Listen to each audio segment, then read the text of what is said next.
Story 1. Accidentally discovered that my Sil was cheating on my brother with another man on my nephew's tablet. She said she would ruin my life if I exposed her. I, 27F, have an older brother, David, 33M, who is currently married to Suzanne, 35F. David and Suzanne have been together for the last 4 years and got married last year. Their relationship was the typical story of work colleagues who eventually fell in love. They both had been working at the same company until David recently got offered a much better position in another company. Me and Suzanne have always had a cordial relationship. I am not crazy about her, as I have always felt like something was off about her. Regardless of my feelings, I never tried to interfere in their relationship, nor did I ever discourage my brother when he told me that he was going to marry her. Now, coming on to the story, we have all come down to our parents' place to celebrate Thanksgiving together. We live in different cities, hence it feels good to see each other after a long time. I arrived earlier than David and Suzanne, as I had taken an extra 2 days off work so I could spend more time with my parents. David and Suzanne arrived later and were warmly greeted by us. When I hugged my brother, I noticed that he wasn't his usual friendly self and couldn't even smile properly. He had dark circles under his eyes and looked like he had not slept for a long time. He greeted us meekly and went upstairs with their luggage. I felt concerned for him but didn't want to say anything in front of everyone. I whispered to Suzanne if something was up with him, and she just shrugged, saying they had a long trip. I nodded and hugged my nephew, Daniel, who was now 11 years old and seemed to be growing up so fast. Throughout our Thanksgiving dinner, my brother hardly interacted with us. Even when Mom brought out his favorite pumpkin custard, he didn't even acknowledge it properly. By now, my parents were starting to get worried too. After our dinner, I was washing the utensils when my nephew came to talk to me. He excitedly told me how he had found a new game that he absolutely loved to play. We always talked about games, so I asked him what the game was about. Daniel told me after I was done with my work, he would show me the game on his tablet. I was surprised to hear that he had a tablet of his own and asked him about it. He told me that Suzanne had given him her old tablet when she received a new one from work. He continued to tell me how he loved playing all these different games, and I laughed seeing his excitement. As I finished the last of the dishes, I dried my hands and followed him to his room where he showed me the game and tried to convince me to download it on my tablet as well so we could play it together.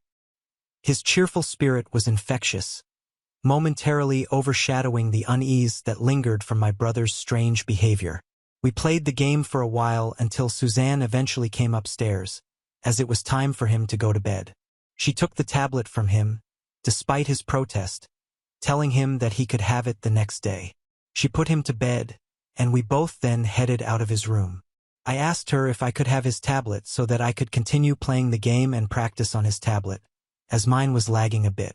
Suzanne hesitated, then with a faint smile handed over the tablet. "Sure. Just make sure he gets it back tomorrow morning," she told me. With the tablet in hand, I retreated to my room, determined to learn the intricacies of the game before the next round with my nephew. I was busy playing when suddenly there was a text message notification on the top. I couldn't help but glance at it. It was from someone named Chad, who said, "Missing you already."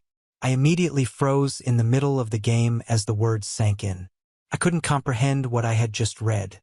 Why would my 11-year-old nephew be getting texts like this from someone named Chad in the middle of the night? I immediately checked the message tab and quickly realized that the tablet was connected to Susan's cloud. That's when it hit me. She would have had her iPhone synced with this tablet. Hence the messages that were coming to her phone were also showing up here.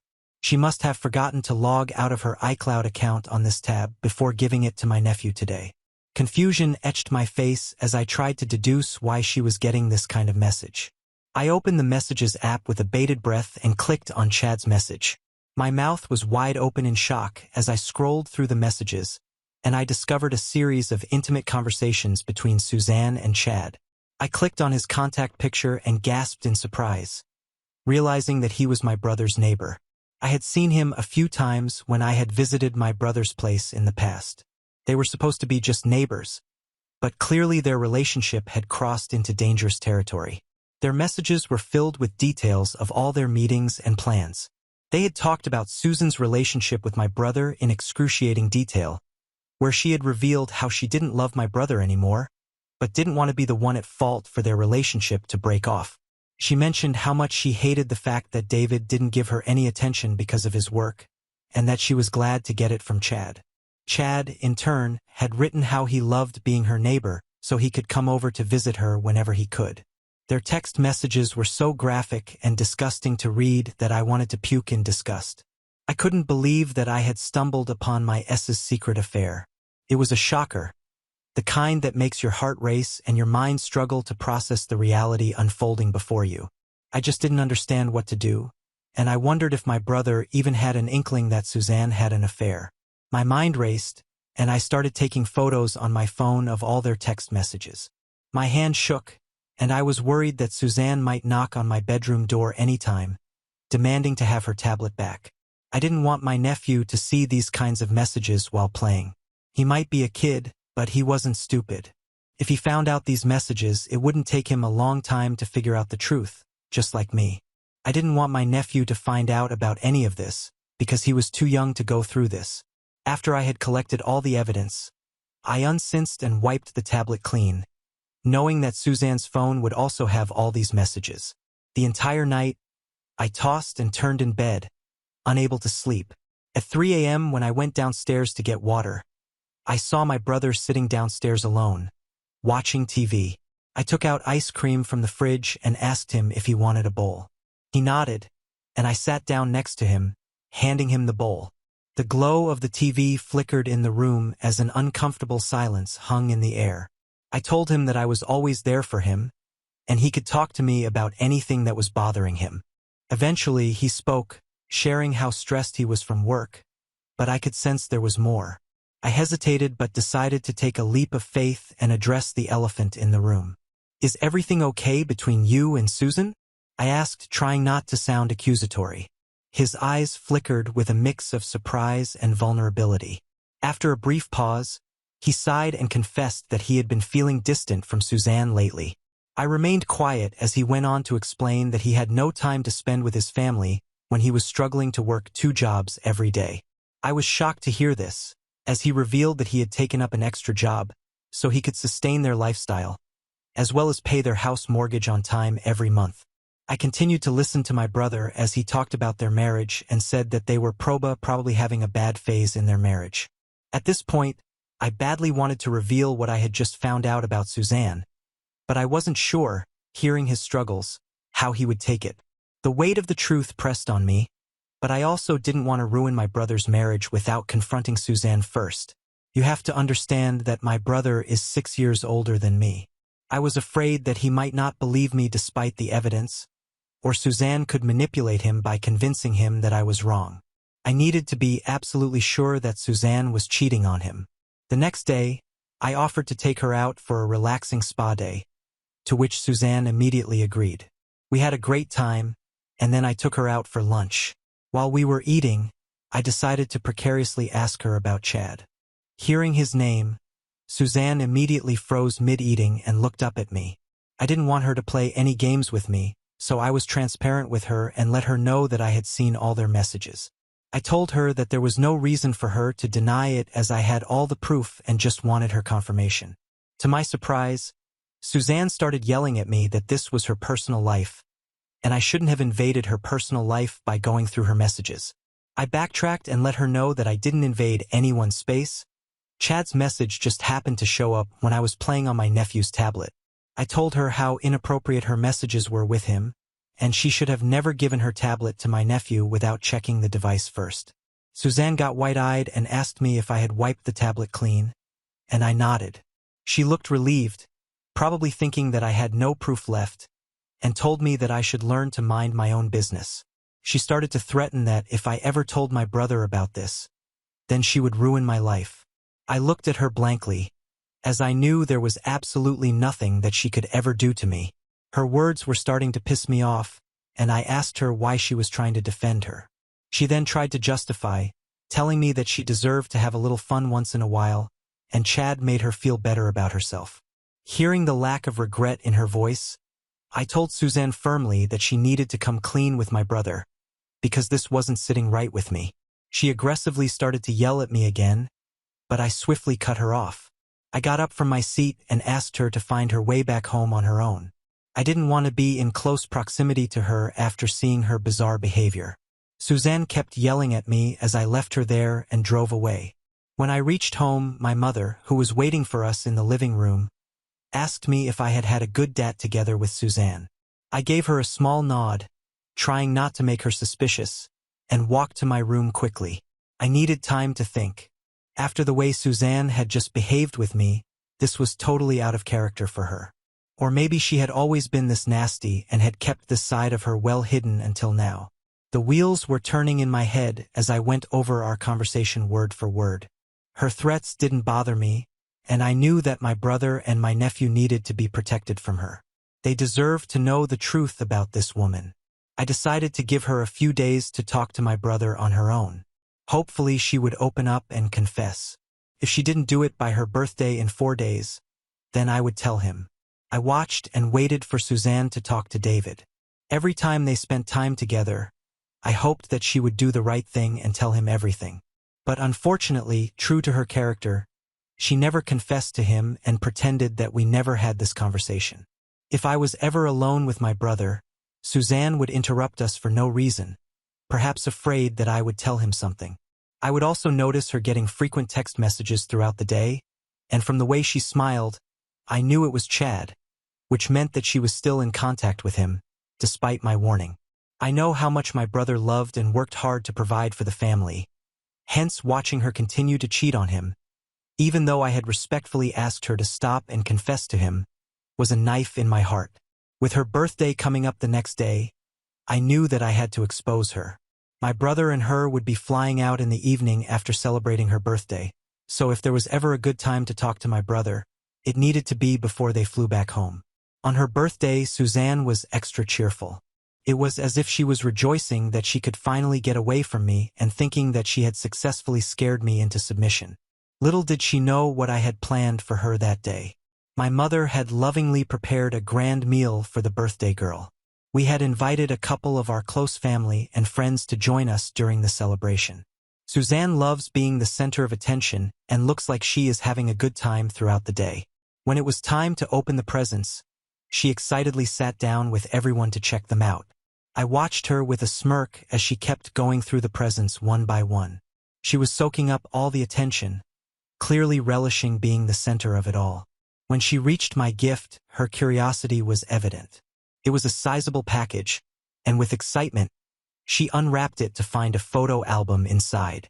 The album started with a photo of her from her college days at the very top. She smiled and inquired if I had assembled her childhood pictures in this album, her eyes gleaming with the anticipation of a sentimental family memory collection. I smiled at her politely, knowing that very soon her smile would turn to a frown. She thought that she could act all cute and innocent in front of everyone, but oh boy, was she wrong. The instant she flipped the album open, her face was met with an A4-sized photo of her in chat. She continued to flip to see there were multiple screenshots of her messages with Chad. My mother and my brother, who were sitting on either side of her, leaned in to read the contents. My mother gasped, immediately realizing what this was, and my brother wore a look of confusion. Suzanne hastily tried to close the album, but my brother was quick. He snatched the album from her hands and stood up to go through the pages. At this point, everyone knew that something was wrong, and they kept exchanging glances. My dad, sensing something amiss, inquired loudly if there was a problem, and we watched as Suzanne's face turned 50 shades of pale, realizing that she couldn't run away from the truth anymore. Her angered gaze met mine, but I maintained eye contact, conveying through my stare that I wasn't about to back down. I had carefully considered this course of action, even if it seemed extreme. She was the one who had chosen unfaithfulness, and it was time for her to face the consequences. After thoroughly flipping through the pages, my brother looked directly at me and asked if it was all true. I nodded an affirmation.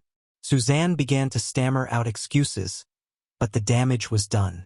My brother looked like he had been slapped with a brick of reality. Without uttering a single word, I had dropped the truth bomb, leaving the room in stunned silence. My brother then took Suzanne's phone from her hands, probably to investigate further.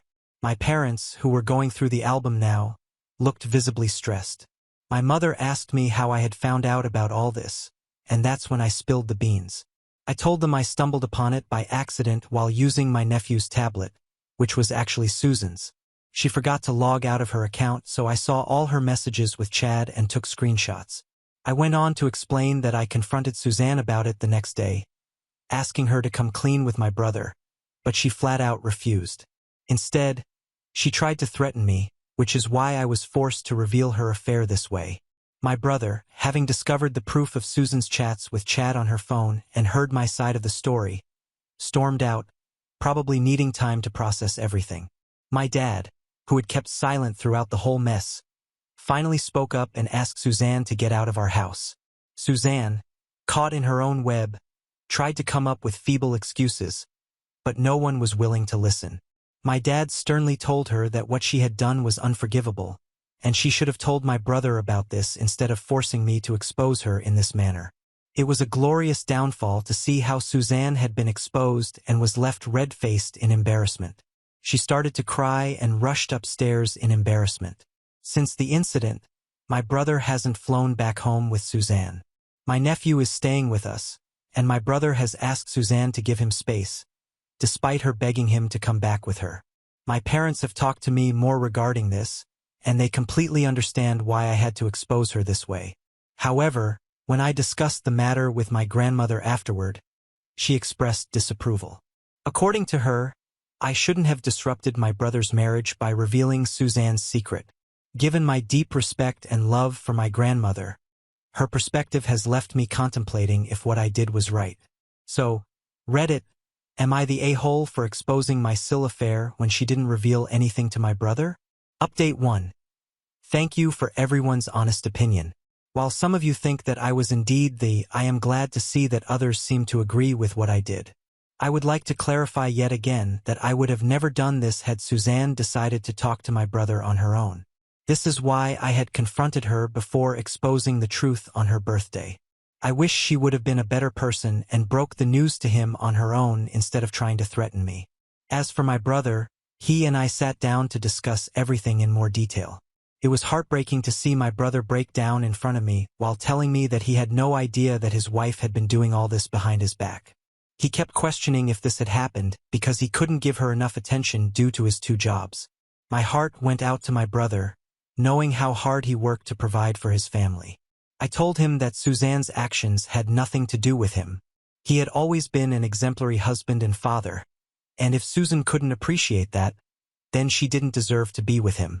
Despite my attempts to console him, my brother remains deeply affected by the situation, repeatedly going through the photo album containing all of Susan's messages with Chad.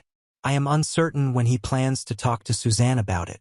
I have decided to take a few more days off from work and consider working for my parents' place to support my brother and help take care of my nephew during this challenging time. Update 2. For the last couple of days, Suzanne has been sending me messages that have slowly turned into more and more crazy threats. She continues to blame me for revealing her secret to my brother and the rest of the family, without acknowledging any responsibility for cheating on my brother in the first place. At first, I brushed it off because it was understandable why she was angry at me. But over time her messages have become more and more graphic, where she keeps threatening to physically harm me for what I have done to her. Her messages became so vile that I was forced to show them to my parents today. My mom and dad were immediately upset and furious to read her threats. They urged me to show these messages to my brother. I hesitated, knowing he was already dealing with a lot and feeling down about the whole situation. However, when he saw what Suzanne had been sending me, he immediately switched to protective older brother mode. He assured me that he would handle the situation and told me to block her right away. He promised that she wouldn't bother me again and made it clear that he would take care of dealing with her behavior. It's been a priority for me to spend extra time with my nephew lately. With my brother and him set to fly back home in a couple of days, I want to make the most of our time together. Even though my nephew senses that something is off because Suzanne isn't around, being a child, he easily gets absorbed in his games and toys. For the sake of my adorable nephew, I hope everything turns out okay. Following my brother's advice, I have blocked Suzanne, so hopefully she won't be able to reach out to me anymore with her threats. I am focused on creating a more positive and comforting environment for my nephew during these uncertain times. Update 3. It's been 4 months since my last update. I know it's been quite some time before I updated the story, but a lot has happened since my last update, hence I wanted to take some time to process everything. After my brother and nephew flew back home, he confronted Suzanne about the situation. However, she continued to deny everything, despite the clear evidence we had. Frustrated and determined to get the truth, my brother wanted to have a direct conversation with Chad. In this conversation, Chad confessed to everything. Chad revealed that Suzanne had expressed her love for him, and he reciprocated those feelings. According to Chad, he had no reason to continue hiding their affair. To my brother's shock, Chad disclosed that they had been involved romantically for over a year.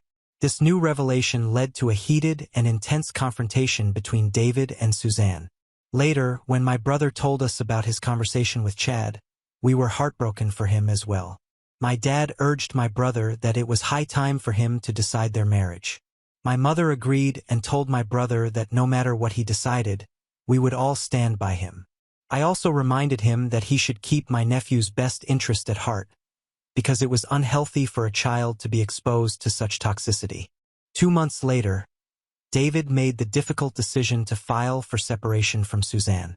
The continuous fights had taken a toll on their relationship, and he realized there was nothing left to salvage. Unable to forgive Suzanne for her actions, and with Suzanne unwilling to confront her mistakes, it became clear that the best course of action was to part ways.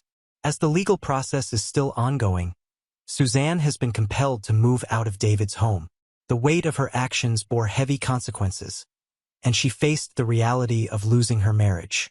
Despite the challenges, my family has remained a united front for David and my nephew. The emotional toll on David is visible, but he continues to exhibit strength and resilience, determined to provide a stable environment for his child. Reflecting on the entire experience, I firmly believe that revealing Susan's affair was necessary for my brother's well-being and the protection of my nephew. The truth brought clarity and allowed my brother to realize that he was being received by Suzanne. I stand by my decision, and I will continue to stand by my brother and support him as much as I can in his journey to heal himself. Now on to the next story. Story 2. Before we start, if you're enjoying this video so far, please consider liking and subscribing to the channel. Now let's continue. My husband missed our daughter's birthday party for work, so I confronted him. He stormed out and didn't come back for days. Then he said something that changed everything. Never thought I would have to share my story on Reddit, but here I am, in sorrow, for some advice. I'm Maya, 32F, married to Derek, 34M. For the last 7 years, parent to a beautiful 5-year-old, Lily. Ours was a fairy tale marriage. Currently, it seems more of a nightmare from which we both can't wake up. Derek and I met at the Bonnaroo Music Festival 9 years ago. I was there with my roommates from college, celebrating our graduation. Derek was there with his work buds, blowing off steam after a big project when we quite literally bumped into each other at this Kings of Leon concert. He spilled his beer all over my favorite band t-shirt. Then, in his haste to apologize, he tripped over his own feet and nearly fell. I caught him as we both resumed laughing. That moment, a shot of laughter shared in the middle of a crowded and chaotic concert, was magic. We spent the rest of the days of the festival together, talking about everything from our favorite bands to our dreams for the future. After the festival was over, we went back to dating long distance. Me, new to Nashville and my first job as a graphic designer, and Derek in Atlanta as a junior account manager at a marketing firm. We took turns visiting one another every other weekend, and those reunions were always sweet and passionate. We would take walks around our respective cities, check out new restaurants, go to local shows, and stay up all night talking about our hopes and plans. 1 year into the relationship, I was offered work in Atlanta. Feels like destiny. Derek and I lived together, and it was far from being tedious. We cooked dinner with each other while we danced around the kitchen to our favorite songs, had movie marathons on our couch during lazy Sundays, and prepared weekend trips to towns not so far away. A year afterward, Derek asked me to be his wife during a Bonnaroo festival, which he meant to be a total surprise, and it was perfect. Our first years of marriage were fantastic. We were both working in good occupations and had the opportunity to travel a lot. In those days, we enjoyed the time together with friends during game nights, going on spontaneous road trips, and volunteering at the local animal shelter. The two of us were totally over the moon when Lily was born. Derek, from the start, was an amazing father, more than ready to change a diaper or do a late-night feeding. We were sleep-deprived but cheerful, learning to be parents together. But things began going downhill when Derek got a huge promotion at work about 2 years ago. He became head of his department, something he'd been striving for years. And though initially I was very excited about his success, celebrating with a nice dinner and all that conversation about the new doors this could open up for him, the weeks went by, though, and I realized more and more that this promotion changed everything. But then Derek started working around the clock and traveling all the time. At first, I was very supportive, realizing what a big opportunity it was for him. I would send him encouraging texts when he needed to work late, and I would have dinner ready by the time he arrived home. But as time went on, I felt increasingly isolated, trying to manage my own job and take care of Lily. Where long hours used to be, there was missed dinner. Where occasional business trips used to be, now they occurred weekly. Our weekend getaways turned into Derek catching up on rest or preparing for his big week at work. Lily started asking why Daddy wasn't at her ballet recital or her school events. I found myself making excuses for him, but it was getting harder to hide my own disappointment. I had tried talking to Derek about it a few times. I would wait until Lily was in bed and then mentioned my concerns very carefully. He would always brush them off, saying it was all temporary and that he was doing it for his family. He would promise to cut back on hours or be more present, but more often than not, those promises were easily forgotten in the face of another work crisis or big client. Things came to a head last year when I discovered I was pregnant again. In spite of that growing chasm between us, I was thrilled. I thought maybe this could be the kick in the pants we needed to get our priorities straight between us about family. I planned a special dinner to tell Derek, with his favorite meal and a tiny pair of baby shoes all wrapped up as a gift. It was 2 hours past the time I'd expected Derek home. And when he finally walked in the door, busy texting on his phone, my heart sank. I still went through with my plan, handing him the gift with shaking hands. His reaction, at best, was lukewarm. He grumbled, "Congratulations," before immediately launching into a long-winded discussion about an upcoming business trip to Japan. Pained me and made me angry at him. But then I was still giving him the benefit of the doubt because, after all, he would need some time to digest and accept the news. A week later, the miscarriage happened. I was so devastated and needed Derek with me at that time more than ever, but he was in Japan for some project. When I called him and cried, he said he was in an important meeting and would call me back. He never did. 3 days later, he came back to the house and barely talked about the issue. He patted me on the shoulder, stiffening his arm rather awkwardly, and said, "These things happen," and he really did leave me to grieve alone, more isolated than ever. I was devastated and full of anger. I told him that we needed to talk about our relationship, that things couldn't go on like this. He half-heartedly agreed, but every time I tried to bring it up over the next few months, he would find an excuse to avoid the conversation. He would suddenly remember an urgent email he had to send, or he would say he was too tired and we would talk tomorrow, but tomorrow never seemed to come. Things reached a critical juncture last week. It was Lily's 5th birthday, and Derek had promised he'd be there for her party.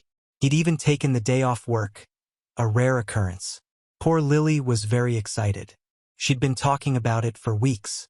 She helped me with the whole unicorn-themed party plan, from picking out decorations to deciding on the cake flavor.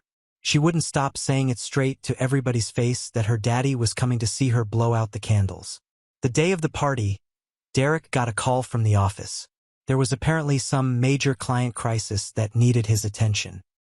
He went away, despite protests from my side and Lily's wet pillow, promising he would be back in time for the party. I watched Lily's face drop as her father drove away. It broke my heart, and the party began, and Derek still wasn't there. I had Lily asking me where Daddy was, and I had to watch her face fall every time the doorbell rang. It wasn't him. Our friends and family tried keeping her in high spirits, but there was nothing that could disguise the disappointment in her eyes. She just wouldn't take her candles seriously because she wanted to wait until Daddy came. Derek didn't come home until 2 hours after the party ended, and Lily was already in bed. He was trying to be on his best behavior, saying things would be okay, and he would make this up to her, but I had had enough. I told him that this is not going anywhere and that our daughter deserved better. I deserved better. He turned defensive, saying I was being unreasonable, that he worked hard for us. The argument escalated. Frustration and resentment built up over years, coming to a head. In the end, he stormed out of the house, slamming the door behind him. It's been 3 days, and he hasn't returned home. He is not taking my calls. Neither is he replying to my messages. I feel hurt, angry, and confused. I kept replaying our argument. I was thinking if I had been too harsh, and then I remember Lily's face waiting for her dad, and I know something has to change. I love Derek, the guy I met at the music festival who used to surprise me with breakfast in bed and leave love notes in my lunch. I remember how he acted when Lily was born, how he would spend hours just watching her sleep. That man seemed so far away now, replaced by someone I barely recognize anymore. I know what I must do. Part of me wants to fight for our marriage, to find a way back to the Derek I once fell in love with. But another part of me wonders if it's too late, if too much damage has been done. I worry what that is doing to Lily's psyche. She is starting to think that Dad not being around is normal, and that breaks my heart. Is it wrong to want more out of this marriage? Do I give him another chance? Or is it time to go down the road of separation? But how do I even decide that? I just feel so lost and overwhelmed. Got to have some advice on how to go about all this. How do I balance what is best for me, what is best for Lily, and the love I still feel for Derek despite everything? Would love any advice or similar experiences? Update 1. When it's been 2 weeks and some since my first posted update, so I just wanted to update you on what's happened with us. First of all, I really thank each and every one of you for your guidance and support. All of your comments have given me the strength to confront this situation directly. So, the very next day after I made my post, Derek finally came home. He came and like everything shall be all right, as if nothing had ever happened, expecting everything to go back to the way it used to be. But not this time. I did not let it slide out of my hands like it had the last time. I called him and sat him down on the same old kitchen table we had sat conversing with each other almost an entire day on lazy Sunday mornings, drinking coffee, to go in for a deep, breathtakingly endearing, emotional monologue upon the state of our marriage and our family. He was defensive at first, shrugged it off by saying that I was overreacting and he was just doing everything for us. But then as I laid out all the incidents, the missed birthday party, his reaction to my miscarriage, the constant absence, that I could see realization dawning on his face. Did he finally listen to me after all these years? As I spoke, memories flooded back. I reminded him of the vows we'd made to each other when we got married, to be partners in everything. I told him that Lily had stopped asking me when he was coming home because she'd learned to expect his absence. I described how alone I felt even when we were in the same room. To my surprise, Derek burst into tears. I witnessed Derek cry after many years. Because of Lily, the baby never mentioned since her birth. He then opened up to me. He was hiding, he said. He realized that he was unable to bear the burden of being a husband and a father, so he decided to hide, and where better to dig than in his profession, where, at least to him, he felt he had control. He had been anxious for the past year but was too ashamed to tell me or seek help. He even spoke of work pressure. He spoke of constantly being afraid of failing, and how it started to spill into every part of his life. He said that he knew he'd hurt us, but he didn't know how to stop. Even though I was relieved that he was finally opening up, I made it clear that his behavior really had actually hurt me and Lily quite deeply. I told him that although I understood he had difficulties, that did not mean he could take his frustration out on his family. The missed critical forgotten anniversaries, emotional distance, it had wed its toll on our family. I told him that I would give counseling a go, but at the same time told him that I wasn't convinced that there was anything at all that could possibly fix our marriage now. I explained that the advice I received on Reddit really helped me open my eyes to how I was deserving of better, and Lily deserves better. Fortunately, Derek gave in to counseling. We also found a couples relationship therapist and have booked in for a session next week. Derek also agreed to start individual therapy to work on his anxiety. We've had 3 counseling sessions so far, and emotionally speaking, it's been a real drain. Still, I feel we've begun to communicate honestly. Our therapist has shown us the patterns in our relationship that are unhealthy for us, and we are in the process of changing them. We're learning to express our needs more clearly and truly listen to each other. In fact, I think things are looking up a bit. Derek has been making far more effort to be with Lily. Last weekend, he even took the day off work just so he could go with her to the zoo, something he's missed since gone a couple of years ago. Lily was on cloud 9 and talked nonstop about the elephants and monkeys for days after. It did my heart good to see them laugh together. He's been home more too. He's doing chores unprompted and actually having conversations with me. We started eating dinners together again as a family, and no one is allowed to use their phone at the dinner table. It's a very small thing, but it somehow seems major. But then I still have trust issues. Neglect and unfulfilled promises for many years get etched in pretty deeply. For instance, last week, Derek had to cancel our date night due to a work emergency, and all those old feelings of resentment came flooding back. We really talked it out afterward, but no matter what, when something like this happens, I always feel it's sort of a step backward. I'm just trying to live one day at a time. So sometimes I feel imbued with hope that we can straighten out our relationship. Seeing glimpses of the old Derek with the way he laughs at Lily's jokes or the way he brings me coffee in the morning just the way I like it. Sometimes I wonder if I'm just setting myself up to be disappointed. The wound is still fresh, and there are moments when I'm not sure if it can heal.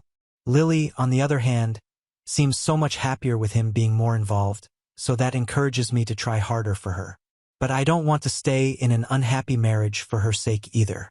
I want her to grow up seeing what a loving, respectful relationship looks like. Since now I have decided to give it 3 months for the same, if I don't see continuous improvement, then I'll really have to give separation a thought. It really is not an easy decision, but I understand I have to consider my welfare and my daughter's happiness. I'm focusing on taking care of myself and spending quality time with Lily. I've enrolled in a yoga class twice a week, which is working wonders for my general mental well-being. I also kind of rekindled some old friendships that have really helped me get through this. We've started a monthly girls' night, making it a moment of relaxation and a reminder of who I am beyond a wife and mother. I'm trying to prepare myself for all possible outcomes, whether that be rebuilding my marriage or starting a new chapter in my life.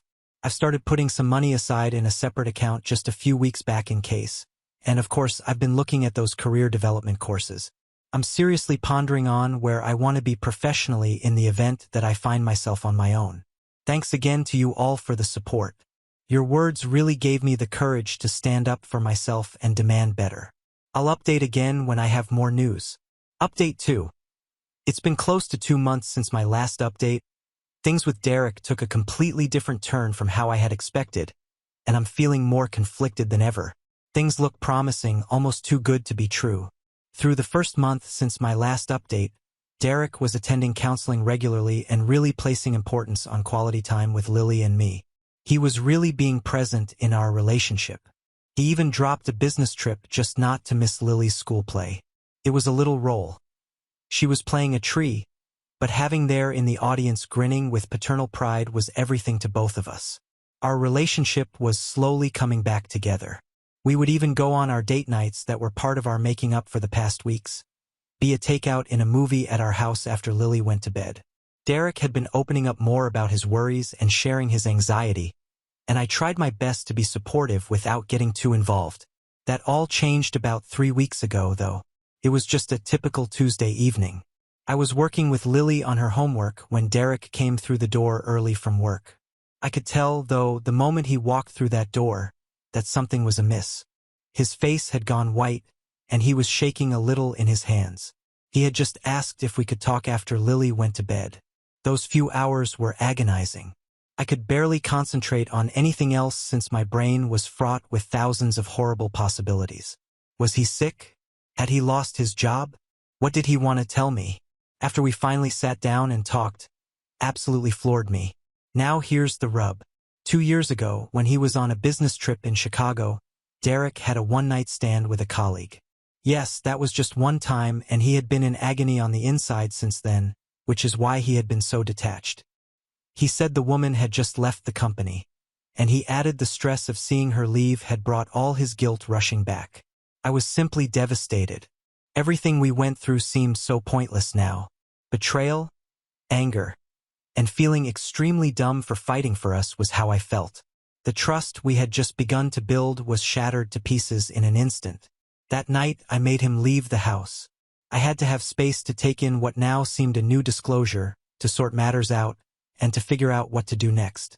The last few weeks have been emotionally intensifying. I would one point be feeling angry, one moment sad, and one empty. One moment, I would be furiously scrubbing the house clean in an attempt to clean away my anger, and the next, I would be balled up on the couch with tears that would not stop. My thoughts keep winding back 2 years. Were there signals, and I missed them? I've had a few individual counseling sessions to cope with this revelation. The therapist has been helping me work through my feelings about this and guiding me on what I should seek in the future. She has encouraged me to take my time and not rush into any decisions. Lily has picked up on this. Kills me to see her confused and upset. She keeps asking when Daddy is coming home, and I don't know what to do. I just lied and said that Daddy and I need time apart in order for things to be figured out. I'm trying so that everything seems quite normal in front of her. But kids pick up on those things quite easily. She knows something is wrong. Derek had been very insistent on giving me space, but for his part, he had been apologizing through texts every single day and asking for one more chance. He says counseling made him realize that if we had a chance at really fixing our marriage, he needed to come clean. I mean, I appreciate his honesty, but a bigger part of me kind of feels like this is the final straw. I'm kind of torn on what to do next. On the one hand, Derek's infidelity feels like a betrayal that I can't deal with. I feel physically ill at the thought of him with another woman. I keep wondering if there were others, if our entire marriage has been a lie. On the other hand, I can't deny that he's really been trying to change lately. He's been the attentive husband and father I've been wanting for years. I always thought about the good times we had, the family we built, and I wonder if there is something that can be saved yet. I have been talking things over with my friends and family, and it seems we are not on a common denominator. My dearest friend believes his recent effort and honesty is reason for me to give Derek one last chance. She believes that while his admission hurts so much, it could also be an assertion that he is willing to establish the relationship on complete honesty. My sister, on the other hand, believes I should forget about him now while it is not too late. She thinks I deserve so much more than to have my life completely shattered by a person who apparently should protect me from such a kind of deceit. More so that I was unwittingly thrown into a challenging situation that made me feel unwanted and insecure. I have only hinted to Derek that I need more time. I have decided to take a week off from work and visit my sister in another state. I need to clear my mind and think about what I really want for myself, but more so for Lily. I know tough decisions are out there waiting. When I have to try to be strong for the sake of my daughter, I'm terrified of the future but also starting to consider it my first opportunity for real selfishness, first for my happiness and well-being. What form that may take, whether Derek is a part of that, I'm not so sure right now. I've started journaling, sorting through my feelings, trying to imagine the kind of life I want in the coming years. I'll update again once I've made a decision. Thank you everybody for your continued support in these trying times. Your ad and encouragements have been the only lifesavers for me. Update 3. It's almost 1 month since my last update, and finally decisions were made. After residing with my sister for almost a week, finally I came back home knowing what I wanted for myself and Lily. I decided to separate from him and get a divorce.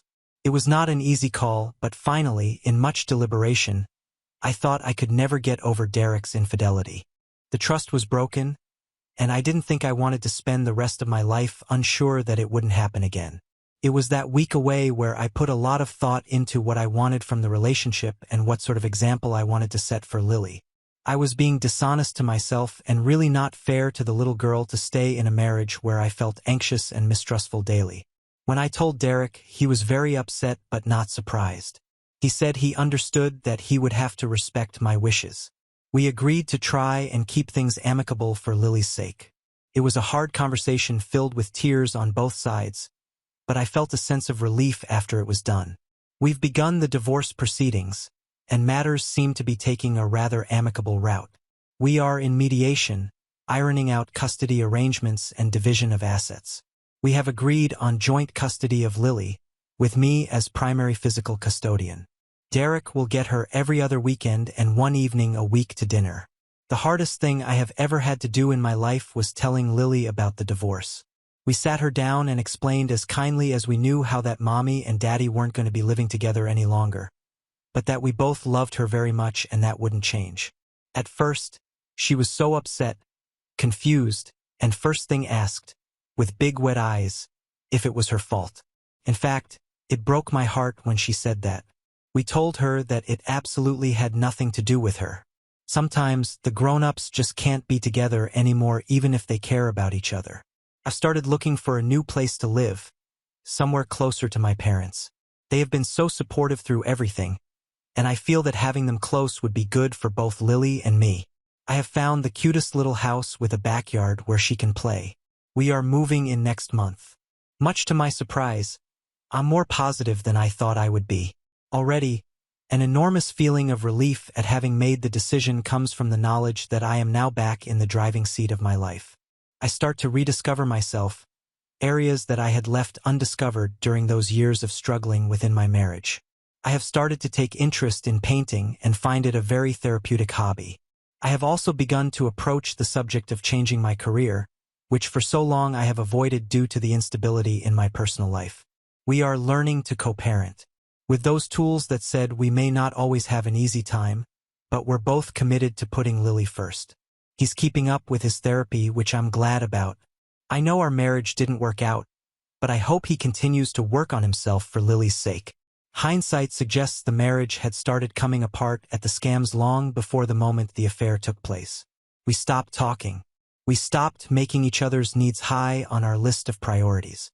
It's sad it has to come to this, but if anything, I believe it's all for the best. I know this journey is going to be rough at times as I move through single motherhood, trying to rebuild what I can of my life. It feels exciting about the future for the first time in a long time. So forward to the healing, being a good mom to Lily, and finding out who I am outside of being a wife. Thank you everybody for supporting me during this course. Your advice and words of encouragement had meant a lot to me. Although it's the end of my marriage, it feels like the beginning of life, and I'm game for anything coming my way. Now on to the next story. Story 3. Found out that my girlfriend of 8 years was cheating during her hiking trips. This is what I did over Memorial Day weekend. I caught my 27M girlfriend, 28F, cheating on me. I have a lot on my mind, so this is going to be a long one. Apologies in advance. I want to talk about the night it all went down, the days since, and life going forward. Context. I have been with my likely soon-to-be ex-girlfriend for nearly 8 years. We met in college at a party and never looked back. Our relationship was never the most exciting or passionate, but we loved each other. I will be the first to admit I was not a perfect partner. I struggled with alcohol and we both smoked a fair bit of marijuana through college in our early 20s. I also struggled greatly with depression and anxiety. Despite these issues, I always held down a job and paid the bills. We also rarely fought. I have made great strides in my life to put these issues behind me. I am completely sober and have worked very hard to become the best future husband and father I can be for our family. Over the years, we built a life together. We both graduated college, moved to the big city, and began our careers. We have 2 dogs, luckily no kids, and live in a nice house in a nice suburb that we split rent on. Our lives are integrated. She is a part of my family and I am a part of hers. We have lived together for years and have shared expenses. We are not engaged yet, but I have had a ring for several months now. I had not proposed because I felt there were cracks in our relationship that I wanted to work on before taking that next step. I had tried to have conversations about these issues, but was never met with any meaningful dialogue or action. D-Day. I think this story of my D-Day actually starts a couple weeks before it actually happened. One day before work, I had asked my GF, I'll call her Jay, if she could please clean her dishes in the sink and clean up her pile of laundry in the bathroom.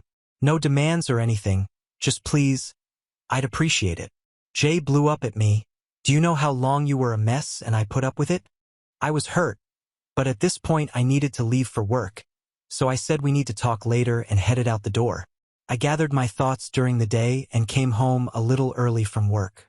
We sat down and I laid out the following points. 1. Please stop using the past against me. I know I wasn't perfect, but I've worked very hard to become a better person. I cannot be in a relationship where my partner will hold my darkest days over my head to win an argument. 2. Jay works the night shift and I have struggled with this in the past. We don't see each other very often as our schedules are completely opposite. She was open to changing to the day shift in the past but recently has hardened her stance. Recently she has been sleeping a lot on her days off. I understand night shift is brutal on one's sleep schedule, but it was getting to the point where she would only be awake 4 to 6 hours on her days off. These few hours she was awake she would lay on the couch and watch TV. It made having a relationship difficult, and it also meant her share of house duties was falling behind, leaving her dishes in the sink, her clothes all over the place, etc.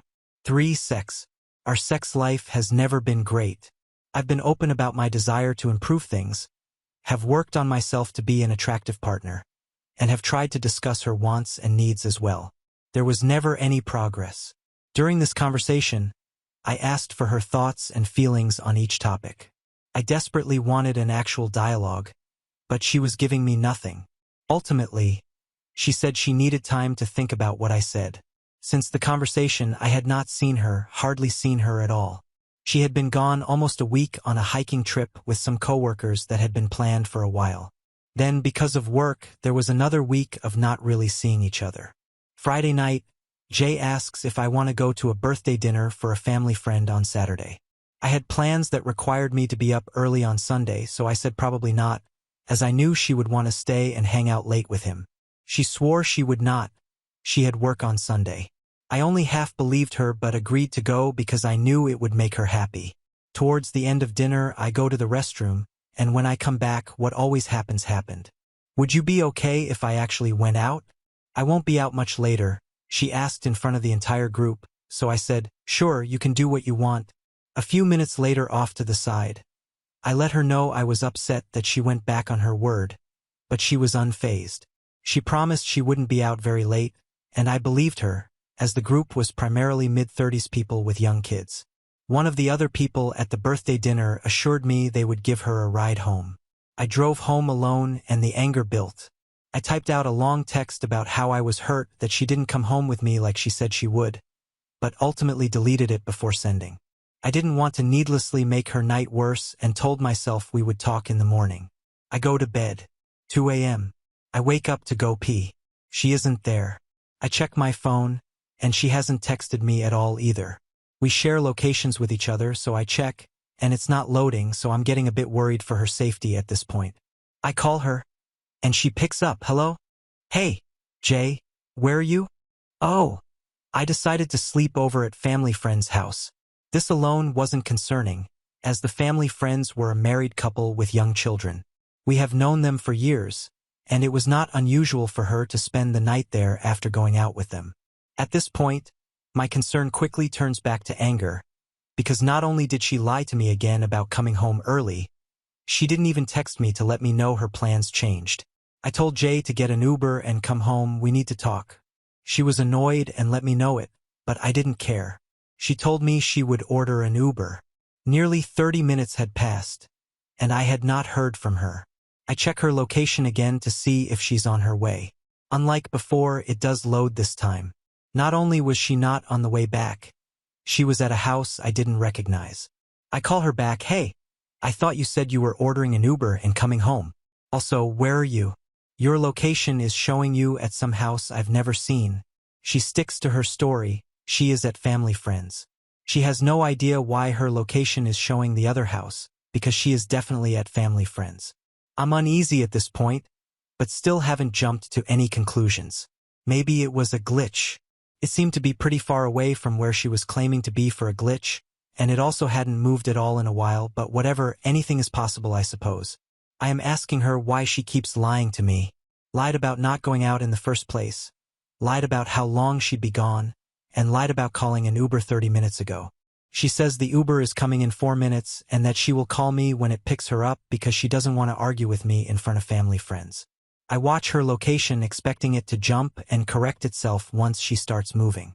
Instead, it moves exactly as if she was picked up in an Uber from that house. Whatever, she is on her way. I go downstairs and wait for her to arrive.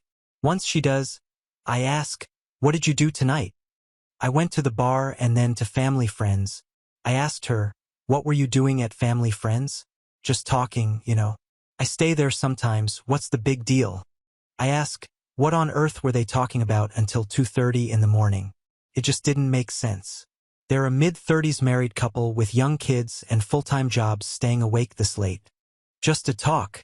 Well, we were talking about you, for one. Me? What about me?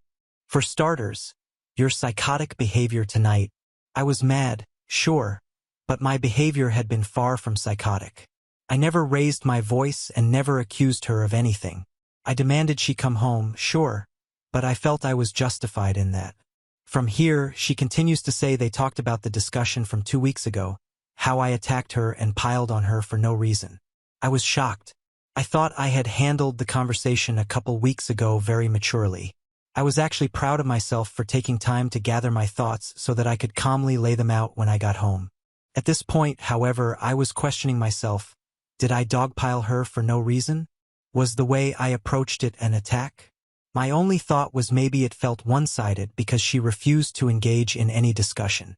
I asked why she could talk to other people about our relationship but not me.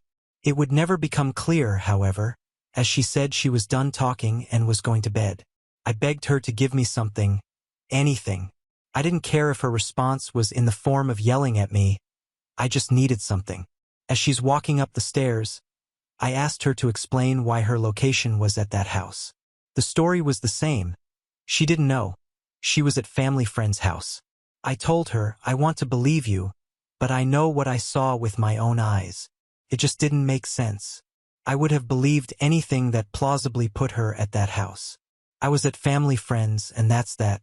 If you don't believe me, then we have much bigger problems. That was that. I did trust her, and so I accepted it and went up to join her in bed. There was a little voice in the back of my mind that knew what I saw, but she wouldn't lie. She definitely wouldn't cheat. As I am about to fall asleep, I sit up suddenly and say, "Jay, I have an idea." Half asleep, "What?" "Show me your Uber receipts. That will prove you're telling the truth. Any small doubts I have will be gone, and we can just move on from this now." She seems to be completely asleep, almost certainly faking it looking back. I grab her phone from under her pillow and unlock it. On the screen is a text thread to a guy I'll call Jake. There were only 2 messages. First, from earlier in the evening, it's Jay, the kind of message you send when someone puts their number in your phone and you text them so they have your number now. Then one she forgot to send, "Hey, sorry about that. I made it home okay." Even at this point, my naive ass did not jump to cheating. I truly assumed it was probably someone who was also at the dinner and stayed the night at family friends. But then I saw the Uber receipt. It had picked her up from the house her location showed her at. "Jay, wake up. You were at that house. What is going on? What happened?" "It's what it looks like." I asked, "How could you do this to me? Why would you do this to me?" Nothing. Not a single sentence that could be considered a thoughtful response. Despite my demands to know what happened that night, she, as usual, gave me nothing. "It's over. You threw away an 8-year relationship. We were supposed to be together forever. You were supposed to be the mother of my children." Only after those words, "It's over," did she show any remorse. The very little information I did get out of her was this was the first time I caught her before anything actually happened. I'm not sure I believe either. It also doesn't really matter to me. Interestingly, about a month prior, she told me she had HPV. She assured me that monogamous people can get it. Based on the research I did, it seemed possible, so I didn't think much of it. Now I wonder. The next few hours were an unproductive loop of various iterations of, "How could you?" and "I'm sorry, I'll do anything to make it up." Eventually, it was 6 a.m., and I still had those plans that brought me home early the night before, a 7 a.m. tea time. So I left. It was actually a blessing. but I had already had pretty much a full day of plans with some friends. First was golf, then sometime at the shooting range with another friend who was going to show me the ropes. These are close friends, and I told them everything. They listened to me ramble all day and spent as much time as I needed. Once I knew Jay had left for work, I decided it was time to go back home. I had been up since 2 a.m. and I was exhausted. I don't fall asleep until midnight, awake for about 22 hours on the worst day of my life. The aftermath. Honestly, not much happened after. I hurt. It is a deep, constant ache. It was not overwhelming pain like hearing a family member had died. No, just a constant deep ache. I reached out to some more friends who have all been incredibly supportive. I am truly blessed to have the support system I do. The people I really want to talk to, but haven't had the courage to call yet, are my parents. I can't explain why, but I feel almost embarrassed. I also know that once I tell them, the relationship is 100% over with Jay. They will never see her the same and she'll know it. I can't live with that tension. My whole life, while I am 99.9% sure this relationship is over, it's hard to say 100%. She was in my life for 8 years. It means a fundamental change to my life presently and the entire future I had planned. Work has been hard. I haven't gotten a lot done this week. I've been distracting myself by talking to my coworkers. Today, though, I was the only one in the office. Seems everyone else happened to be working from home. It was not a good day. I've been in my head replaying the events of the weekend and spiraling. Until this point, I was weirdly okay. I think it's the first time I've been alone since it happened, so all the feelings are coming out. Going forward, I'm not sure what the future holds. I have a few short-term plans. 1. STD test. 2. Therapy. 3. Talk to my parents and likely make a trip home. I also need to talk to Jay. While I repeatedly said it was over the night it all went down, I think it still needs to be made official. I have not seen Jay since that night. After work Sunday and Monday night she has been home. I don't think she's left the house. However, I've been spending as much time away as possible. In the little bit I am home, she is in the guest bedroom. I have not had the strength or desire to talk to her. What I'm most scared of is my living situation and the dogs. While one dog is clearly mine and one is clearly hers, there's a part of me that worries she may do something crazy. I don't know what she's capable of anymore. We are locked into this lease until February. I have reread the lease, and it seems we're pretty much stuck. She has family in town she could stay with, but I've got nowhere to go. While it wouldn't ruin me, it would certainly be financially painful if she stopped paying her half of the rent. Best case scenario seems to be we live as roommates and stay out of each other's way for 8 months. Pretty bleak best case scenario. Once we do separate, there's going to be the challenge of divvying up the stuff we own. A lot of nice furniture together that probably wouldn't fit well into the apartments we'll likely have to move back into after this. It's all just so unclear at this point. Conclusion.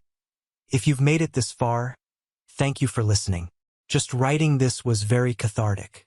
I am open to hearing advice on how I should proceed. Nothing in my life has prepared me for something like this. Edit. Thanks to everyone who took the time to read and comment. Also thank you to the people who reached out over DMs. I probably didn't respond, but I did read your message. While friends and loved ones are great, it is also helpful to get feedback and advice from people who are more removed from the situation. A lot of these responses have opened my eyes to some hard truths about the relationship I was in. After reading the comments and talking with people IRL, I am ready to move the 99.9% to 100%. It's over, and it was probably over longer ago than I'd like to admit. I also wanted to respond to the more common comments/questions I'm getting. Has she tried to contact you? No. She sent me a couple general texts throughout the week letting me know she fed the dogs before I got home, so I didn't double feed them. Yesterday, she informed me she would be staying somewhere else through at least today. Other than that, there's been no contact. This is not the first time she's cheated on you? Maybe not. It doesn't change anything for me. I don't really care to learn any more about how much or who with or when. That would just be more things to take up space in my mind. This doesn't deserve more space in my mind. You're incredibly naive? Yep, that is now very apparent to me. I don't want to become a hardened cynic going forward, But what I will take away is an important lesson in standing up for my boundaries and seeing the red flags when someone does not respect them. Get her out of the house? Ideally, I would love to and plan to make moves in this direction. However, due to being on the lease, I'm not sure I have much recourse if she just says, "I'm not leaving." It also occurred to me that the utilities are in her name, so I would need her cooperation if I were to stay here instead of her. It will be challenging, but I'm sure something will get worked out. I have a strong support system and healthy savings, so this will not put me on the street by any means. Record your conversations and put cameras up? I don't want to believe she would do anything as evil as these comments imply. However, I do understand the importance of protecting myself. Tell your parents? I absolutely will, and very soon. I am not worried about their response. I think I just wanted time to process everything. Now on to the next story. Story 4. My mother-in-law started stealing from our house during our stay with us, and when I told my wife about it, my wife stopped talking to me. I, 34M, grew up in a modest middle-class family in a small town. My parents were hardworking people who always focused on my education and future. My father worked as a mechanic, often taking on extra shifts to make ends meet. My mother was a part-time receptionist at a local clinic and also did some freelance tailoring work from home. They weren't wealthy by any means, but they made sure I never lacked anything essential. From a young age, my parents instilled in me the value of hard work and dedication. They taught me that success doesn't come easy and that I'd have to put in effort to achieve my goals. I remember my father always saying, "Son, there's no substitute for hard work. If you want something, you've got to earn it." Despite not having much, my parents always found a way to support my education. They bought me books, paid for extra tuition when I needed it, and even saved up to buy me a second-hand computer when I started high school. Their dedication to my future was untiring, and it motivated me to study hard and make them proud. Their sacrifices paid off. I managed to get good grades throughout school and secured a scholarship to a reputable university. I studied business management and graduated with honors. Soon after, I landed a well-paying job at a multinational corporation. As soon as I could afford it, I bought my parents a modest but comfortable house in a nice neighborhood. It was my way of showing gratitude for everything they'd done for me. The look of pride and happiness on their faces when I handed them the keys is something I'll never forget. About 5 years ago, my life took an interesting turn when I met Samantha, 32F, at an office seminar. She was from a different branch of our company, and we were both attending a training session on new management techniques. I was immediately drawn to her intelligence and wit. We started chatting during the coffee breaks and found we had a lot in common. After the seminar, we exchanged numbers and started meeting regularly. As we got to know each other better, I learned about her family background. Unlike my family, Samantha's family used to be quite wealthy. Her father had owned a successful real estate business, and they had lived in a large house in an upscale neighborhood. Samantha had attended private schools and had been used to a luxurious lifestyle. However, things had changed significantly for her family in recent years. Due to a series of poor financial decisions and some risky investments, her father's business had collapsed. They lost most of their fortune and were now drowning in debt. They had to sell their big house and move to a small apartment. It was a huge adjustment for the family, especially for Samantha's parents who were used to a certain standard of living. Samantha, being a good student, had managed to secure a decent job in our company. She was hardworking and ambitious, much like me. However, I soon noticed a troubling pattern in her relationship with her parents, especially her mother. Her parents, unable to accept their reduced circumstances, constantly pressured Samantha for money. They used emotional manipulation to get what they wanted. I remember one incident clearly. We had been dating for about 6 months when Samantha received a call from her mother while we were having dinner. Her mother was crying, saying they couldn't pay the rent and would be evicted if Samantha didn't help. Samantha immediately transferred money to them, canceling our plans for a weekend getaway we had been saving for. This wasn't a one-time occurrence. Her parents, especially her mother, would guilt-trip her by saying things like, "If you really loved us, you'd help us out," or, "We gave you everything when you were growing up, and this is how you repay us." They seemed to have no regard for Samantha's own financial stability or future. I tried to make Samantha see that her parents were taking advantage of her, but she always defended them. They're going through a tough time, she'd say, or they've always been there for me. I can't abandon them now. It was frustrating to watch, but I tried to be supportive. There were countless instances that showed how her parents were exploiting her kindness. Once, when Samantha's car broke down, she asked her parents for help since she had just given them a large sum of money to pay off some urgent debts. They told her they couldn't afford to help and that she should be more responsible with her finances. I was furious, but Samantha just seemed resigned. Despite this, she still sent them money the next month when they asked for help with medical bills.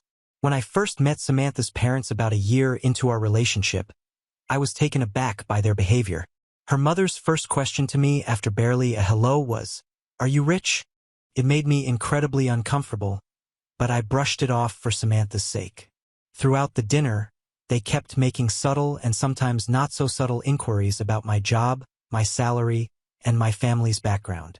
It felt more like an interview than a casual meet-the-parents dinner. As time went on, I noticed how often they would call Samantha asking for money. They always had an excuse. A broken appliance, an unexpected bill, or a can't-miss investment opportunity that would surely turn their fortunes around. Samantha would always give in, even if it meant dipping into her savings or maxing out her credit cards. 3 years after we started dating, Samantha and I got married. It was a beautiful ceremony, though I couldn't help but notice how Samantha's parents complained about every little detail that wasn't up to their standards. I had hoped that her parents would back off after our wedding, realizing that Samantha now had her own family to think about, but if anything, they became more persistent. Samantha's mother would call almost weekly, always with a new financial crisis that only we could solve. It started to put a strain on our relationship. We'd argue about budgets and spending, with Samantha always defending her decision to help her parents. One particularly frustrating incident happened on our first wedding anniversary. We had planned a nice dinner at an upscale restaurant, something we'd been saving for months. Just as we were leaving, Samantha's mother called, claiming she needed money for an emergency dental procedure. Samantha, without hesitation, transferred the money, canceling our dinner plans because we couldn't afford both. I was upset but tried to be understanding. However, a week later, we found out through Samantha's cousin that their mother had used the money for a spa day with her friends. When confronted, her mother brushed it off, saying she needed some stress relief. Another time, Samantha's parents asked for a loan to start a small business. They promised to pay us back with interest within 6 months. Against my better judgment, we gave them a substantial amount, nearly depleting our savings. 6 months came and went, and there was no business and no repayment. When Samantha gently asked about it, they acted offended and said she was being greedy and unsupportive. The situation was taking a toll on our marriage. We couldn't plan for our future or save for big purchases because there was always some crisis with her parents that needed funding. Vacations were postponed, home improvements were put on hold, and our dream of starting a family seemed to be slipping away. I tried to be patient and supportive, but it was becoming increasingly difficult. I suggested that Samantha seek therapy to help her set boundaries with her parents, but she refused, saying I was overreacting. I proposed setting a monthly limit on how much we could give her parents, but she said that was too transactional for a family relationship. The situation came to a head last week. Samantha was upset because her parents had asked for money again, this time for a cousin's wedding gift. They promised to pay back previous loans, swearing things would be different this time. Despite my objections, Samantha gave them the money but was complaining to me about how they never keep their promises. I'd had enough at this point. Years of frustration and resentment came pouring out. I told Samantha, "Look, I understand they're your parents, but this has to stop. They're taking advantage of you, and it's affecting our financial stability and our relationship. You have 2 choices. Either you stop giving them money and set clear boundaries, or you keep doing what you're doing but stop complaining to me about it. I can't keep watching you get hurt and stressed over this." I went on to explain how their constant demands were affecting our lives. We couldn't save for our future, we were postponing our plans to start a family, and we were constantly stressed about money, despite both having good jobs. I pointed out how her parents never seemed to appreciate her sacrifices or make any effort to improve their own situation. Samantha got very upset. She accused me of being cold and not understanding her relationship with her parents. She said I was trying to come between her and her family and that I was being selfish. She brought up how I had bought a house for my parents, conveniently ignoring the fact that it was a one-time gift, not a constant drain on our resources. I tried to explain that I wasn't asking her to cut off her parents completely, just to set some healthy boundaries. I suggested we could help them find financial counseling or look into government assistance programs, but Samantha wasn't having any of it. She stormed off, saying I could never understand because I didn't come from a respectable family like hers. It's been a few days, and things are still tense between us. Samantha's barely speaking to me, giving me the cold shoulder and making passive-aggressive comments. Yesterday, I overheard her on the phone with her mother, promising to send more money next week. Feels like we're back to square one. I love my wife and I want to support her, but I'm at my wit's end with this situation. I feel like I'm watching her be manipulated and taken advantage of, and there's nothing I can do about it. It's affecting our marriage, our future plans, and our day-to-day happiness. I've tried talking to my own parents about this, seeking their advice. They're sympathetic but admit they don't know how to handle such a situation. My father suggested I try to talk to Samantha's parents directly, but I fear that would only make things worse. I'm starting to wonder if I'm the problem. Am I being too harsh? Should I just accept that this is how things are going to be and learn to live with it? But then I think about our future, about the family we wanted to start, and I feel angry and frustrated all over again. So, Reddit, am I wrong for wanting to put our financial stability and our future first? Or am I being insensitive to my wife's family ties? I'm lost and could really use some outside perspective on this. Update 1. It's been 2 weeks since my last post, and I wanted to update you all on the situation with my wife and her parents. Things have taken a dramatic turn, and I'm still processing everything that's happened. After our argument about her parents' constant financial demands, my wife and I weren't on speaking terms. The tension in our house was intense. We slept in separate rooms and only communicated when absolutely necessary. I was hoping we'd eventually cool down and be able to have a rational discussion, but things took an unexpected turn. One evening, I came home from work to find my mother-in-law in our living room.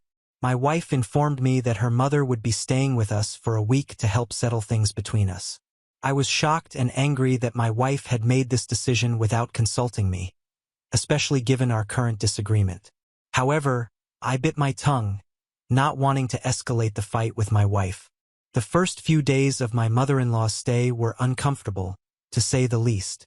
She acted as if nothing was wrong, making herself at home in our space. I tried to be polite for the sake of peace, but I couldn't shake the feeling that her presence was making things worse, not better. As the days passed, I started noticing some strange occurrences around the house. Small items began to go missing. A watch I rarely wore, some cash I had in my desk drawer, even some of my wife's costume jewelry. At first, I thought I was just misplacing things due to stress, but then I noticed a pattern. Every time something went missing, my mother-in-law would return from her outings with new shopping bags. I tried to talk to my wife about this, but she brushed off my concerns. She said things like, "Mom's been through a lot. She probably just wanted to treat herself a little. It's not a big deal." Her dismissive attitude frustrated me, but I didn't want to push the issue without concrete proof. The situation came to a head about 5 days into my mother-in-law's stay. I was at work when I received a frantic call from my wife. She was in tears, barely able to get the words out. When she finally calmed down enough to speak, what she told me sent a chill down my spine. My wife had discovered that her mother had stolen her credit card and a significant amount of her jewelry, including some family heirlooms. Now, my mother-in-law wasn't answering her phone, and my wife didn't know what to do. I left work immediately and rushed home. When I arrived, I found my wife in a state of panic. She had torn apart the guest room looking for her missing items, but to no avail. I tried to calm her down and suggested we call her father to see if he knew anything. When we reached my father-in-law, he seemed genuinely surprised by the news. He said he hadn't heard from his wife all day, which was unusual.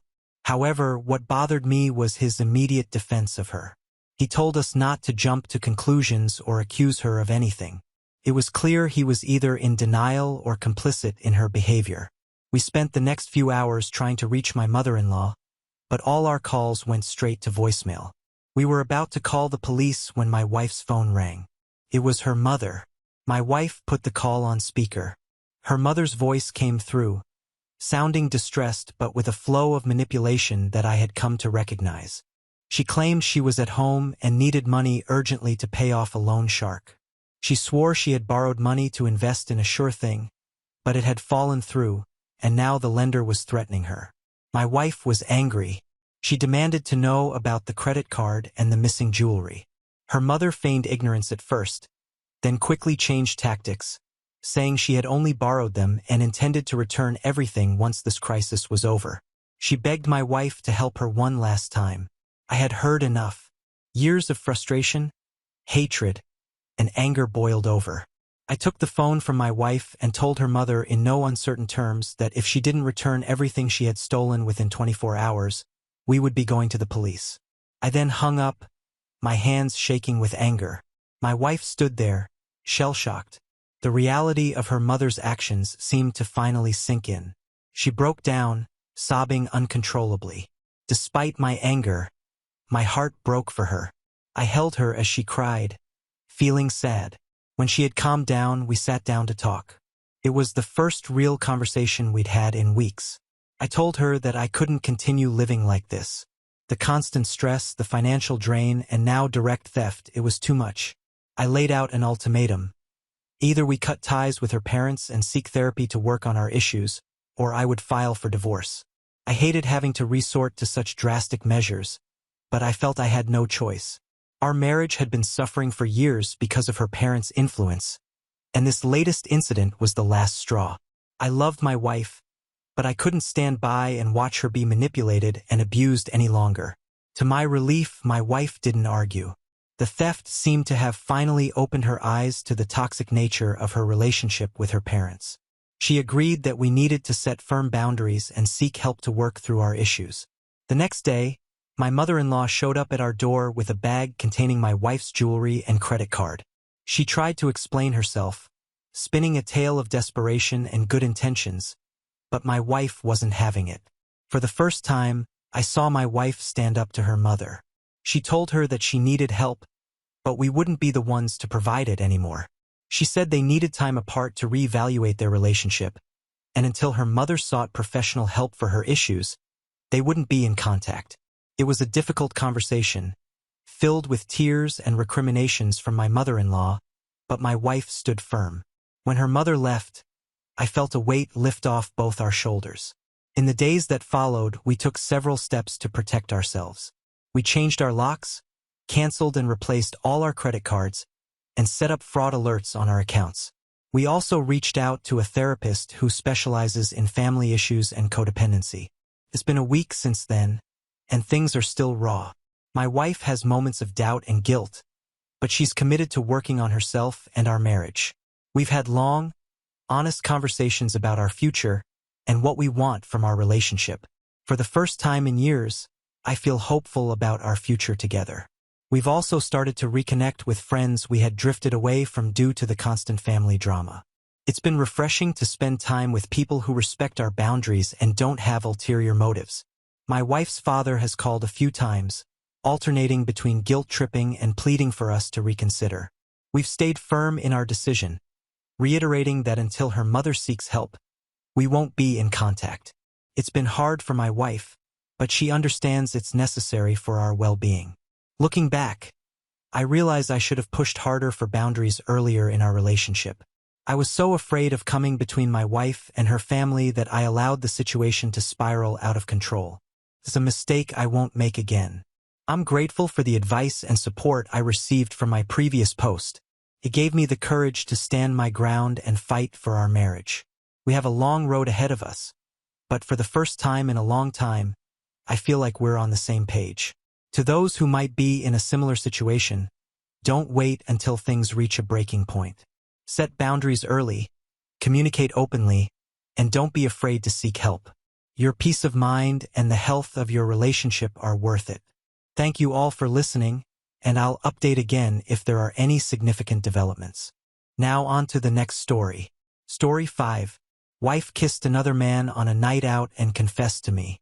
I wasn't bothered, but now she's causing major issues with her guilty reaction, accusing me of not loving her. Bit of context. We've been together since we were 18, never had a great sex life after the first year, maybe once or twice a year at most since then. But at the minute it's going on 3 years, and although it bothers me, I love her and I love our kids, so I'm not going to make a big deal out of it. I know plenty of friends in the same situation. Another bit of context is that I've always been mildly overweight but always fit as I played a lot of sports. About 10 years ago when I got really ill, a mixture of meds and comfort eating made me balloon up to nearly 300 pounds. Well, 2 years ago I decided to do something about it. I'm now around 200, which at 6 feet 2 inches in is the lightest I've been as an adult, and I've actually enjoyed using weights and for the first time in my life have a bit of abs and some muscle.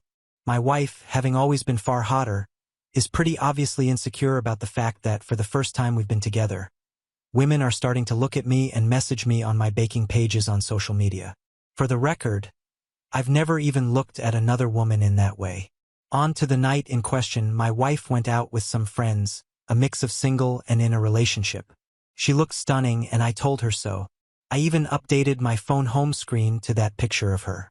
One of the friends she was out with messaged me about 3 months ago, and the gist was she knows I get no sex, my wife doesn't realize how lucky she is, and basically, do I want to hook up? I obviously instantly take a screenshot and send it to my wife. Around 4 a.m., my wife gets home, and she wakes me up as she gets into bed. I'm half awake but can tell something is wrong and ask what the matter is. She doesn't say anything for a few seconds, and as I go to grab her hand, she pulls away. I ask if she wants me to get her a drink and she says no. Then she just blurts it out and says, I met a guy tonight. He kissed me. I didn't kiss back at first. Then I did. Then for the next half hour we were dancing and constantly kissing. She kept saying sorry and begging me not to leave her. My honest first reaction was, so what? It's only kissing and dancing. I didn't say that, I just hugged her and tried to calm her down. An hour or so later, once I got the right words in my head, I said, I know you feel really guilty, but please don't. I'm not going to leave you and break up our family over some kissing and dancing. And I don't love you any less than I did yesterday. And this isn't something that's going to grow and cause resentment. More or less right on cue, my phone goes off, and it's that friend of hers with a picture and a video of what my wife was doing. This set my wife off again, but my feelings still haven't changed, and a month later that remains the case. In that month since then, my wife has accused me of not loving her because I didn't care. She's accused me of kissing other people and more, which is why I didn't care, as I was covering up my own indiscretions. And she's accused me of being gay multiple times, which doesn't make sense. She keeps asking me why I haven't initiated anything with her, even though in the past she's told me she hates being touched and not to ever try it on with her, which I have respected. She's basically projecting, and it's annoying me as it's putting a strain on us, which she is 100% causing. How do I get through to her that she needs to stop feeling guilty and just move on because I have, as it's not a big deal? I was genuinely more annoyed when she broke my baking bowl and tried to blame it on the cat. Edit. Hi all, just wanted to say thank you all so much for taking the time to respond to me. I really do appreciate it, and I'm overwhelmed you all took the time. I keep getting asked a few questions, so thought I'd address them here. Over the years, we have been to a few different couples counselors and sex therapists, the latest being last September. For both, my wife always feels like she's being victimized by them, and we stop going. Nearly all have said that they think she is asexual, and 2 even saying she is displaying a lot of signs of being a closeted lesbian, which I have brought up to her before, and she is adamant she's not. On that note, I've had a lot of messages saying she wants to feel wanted and for me to be more forward with her. This is not true. In all our sessions, she said she doesn't want me trying it on with her. She doesn't even want me to initiate hugs, and just bringing up sex makes her feel under pressure. She let me and our therapists know that if she ever has sex without her initiating it, it will be no more than pity sex. As for people saying I don't love her, I buy her flowers every Friday on the way home from work. I bake her favorite cookies or cupcakes every weekend. I send her voice notes of songs I'm listening to that remind me of her. I tell her I love her every day. I run her a bath every night. This isn't me showing off, this is how I was brought up to show love. For those saying I must have been brought up in an unloving home, people have said that I don't get jealous, I don't love her. If she told me she was having an emotional affair, she spent hours on the phone with someone else laughing and joking, she snuggled on a sofa eating chocolates and watching TV with someone, etc., I'd be devastated. A dance and a kiss isn't a big deal to me, and not even close to divorce. Thank you all again for reading. Edit. Sorry for these. It's 7 a.m. in the morning here, now the day after I posted this. Been talking to my wife since 6 and said she's got a week to agree to go back to couples counseling, and she's got to stick it out this time and not just accuse them of taking sides and refuse to go back. She said no. She said they all bully her and make her out to be the bad guy. She said I went back on my word that I forgive her and won't resent her. I said this isn't about the kiss. It's about her reaction since the kiss and that it feels like she's purposely trying to drive me away and make me leave her. She just got up and stormed out the room. She then got dressed and said she's going out until I go to work. Comments where OP has replied. Comment 1. She's trying to sabotage the relationship and she's getting mad that you won't let her. OP. That's the conclusions I'm heartbreakingly coming to. This hurts infinitely more than seeing her kiss someone else. Comment 2. Did it ever occur to you that she wants you to be jealous and to fight for her? Blowing it off and being nonchalant about it makes her feel like you don't care about other men hitting on her. All she wants is for you to get jealous about what happened because if you don't it's going to escalate from kissing to an affair just to get your attention and reaction. Opie. Well, if she's playing them sort of games then I will leave her. That's what teenagers do, not adults in their 40s. Comment 3. She told you because her friends had the evidence that a great guy was being screwed behind his back. You have a roommate, not a wife. Opie. I think that's the only reason she told me too. She knew she'd been filmed. At the end of the video, she looks at the camera and then darts towards it, and the video ends. Comment 4. Others have said the same, but you both need to have a grown-up conversation to understand what is really going on here. Is the relationship working? Do you both remain committed and do you see a future together? If so, couples counseling is the only way to go. You can't fix it here. If not, then divorce. Do it as kindly as possible, but do it quickly. No point dragging something out which is destined to fail. Opie. I'm happy to spend the rest of my life with her. I love her and my kids and the life we have. Would I like more sex? Yes, but we've been to the doctors, we've been to sex counselors, and they've found no problems. It's just who she is, and I'm happy to live with that if it means I get to be with her and the kids. Comment 5. First, her friend who has the hots for you is in her ear. Second, maybe you need to take a look at your relationship and rekindle the romance. Maybe that's what she needs. I mean, why would her friend know about it? You guys are maybe acting like old married couples and you are too young for that. Opie, I try and be romantic. I buy her flowers every Friday on my way home from work. I bake her favorite snacks every weekend. Even stupid little things like giving her the dinner that looks most presentable on the plate. On cold mornings, I'll get out of bed early to warm her car up and defrost it before she drives to work. On the physical side, I always tell her how beautiful she is, how hot she looks, because she's the most beautiful woman I've ever seen, and I wouldn't change anything at all about her. She couldn't be more perfect to me. I just don't know what more I can do. And this is what her friend said to me. The message she sent me was so long and it seemed like she knows an awful lot and she also sees it herself. There was one bit I keep thinking back to when she said she was round hours, and I'd made my wife a homemade card and wrote a poem in it. And when I left the room, she said my wife made a gagging face to her friend and started laughing. I can remember hearing a noise and then laughter, and I thought she just choked on her drink. That hurts me infinitely more than a kiss and a dance. If she's not attracted to men, I have asked her this numerous times throughout the marriage and even suggested if she wanted to explore that side of herself then she could, to try and find herself and be who she really is. She's always batted it away and said she's not a lesbian. She just has a low sex drive. This has always been my thought over the years, and I have brought it up to her privately, in couples counseling and in sex therapy. The sex therapist also said she's giving a lot of signs of being a closeted lesbian as well. Comment 6. How did you have kids if you have sex once a year? Opie. Both times we tried for kids, she got pregnant pretty much instantly. First one within a month. Second one within 2 months. We'd have sex every day but no foreplay or anything, unfortunately. One more clarification from Opie. If she told me she loved someone else, I'd be devastated. If she told me she was talking to another man on the phone for hours a week and laughing and joking, I'd be devastated. If she said she went to a flower arranging class with someone else, I'd be devastated. I just don't think a kiss is a big deal. Update 1, March 31st, 2024. It's been nearly 2 weeks since I made the post, and the short update is that we are getting divorced. I said in my last post I told her I wanted us to go back to couples counseling and sex therapy. She said no to both as we went before, and she felt bullied.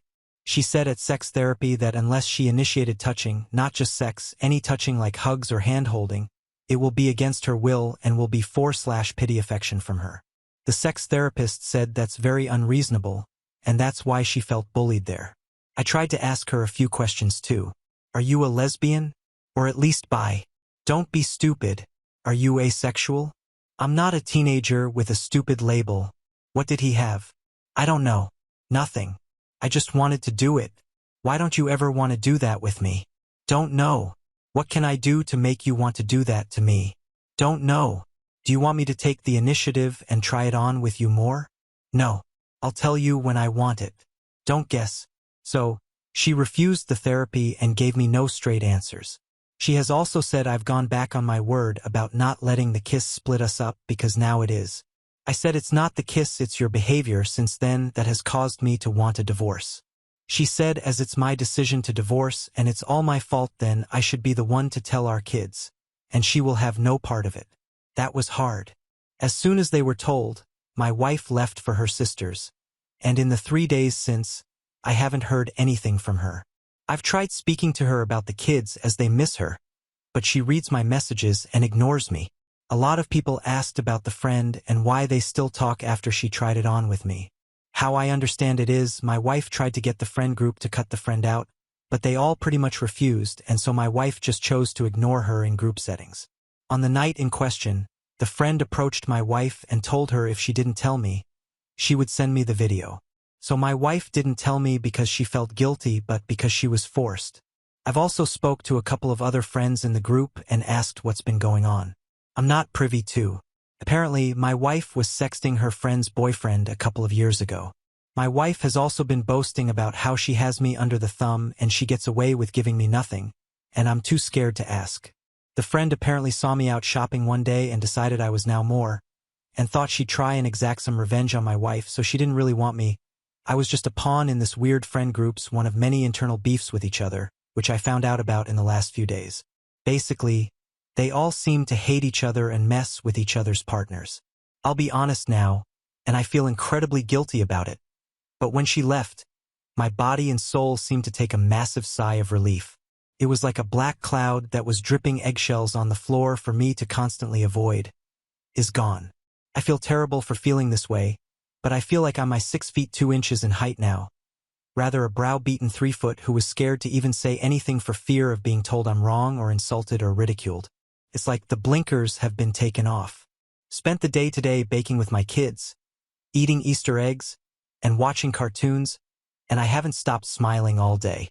I haven't winced or broke out in a sweat worrying I'm about to be told off about being too noisy or watching the wrong thing on TV or there's a rapper on the floor, etc. Thank you everyone for your report on my last post. I appreciate you all.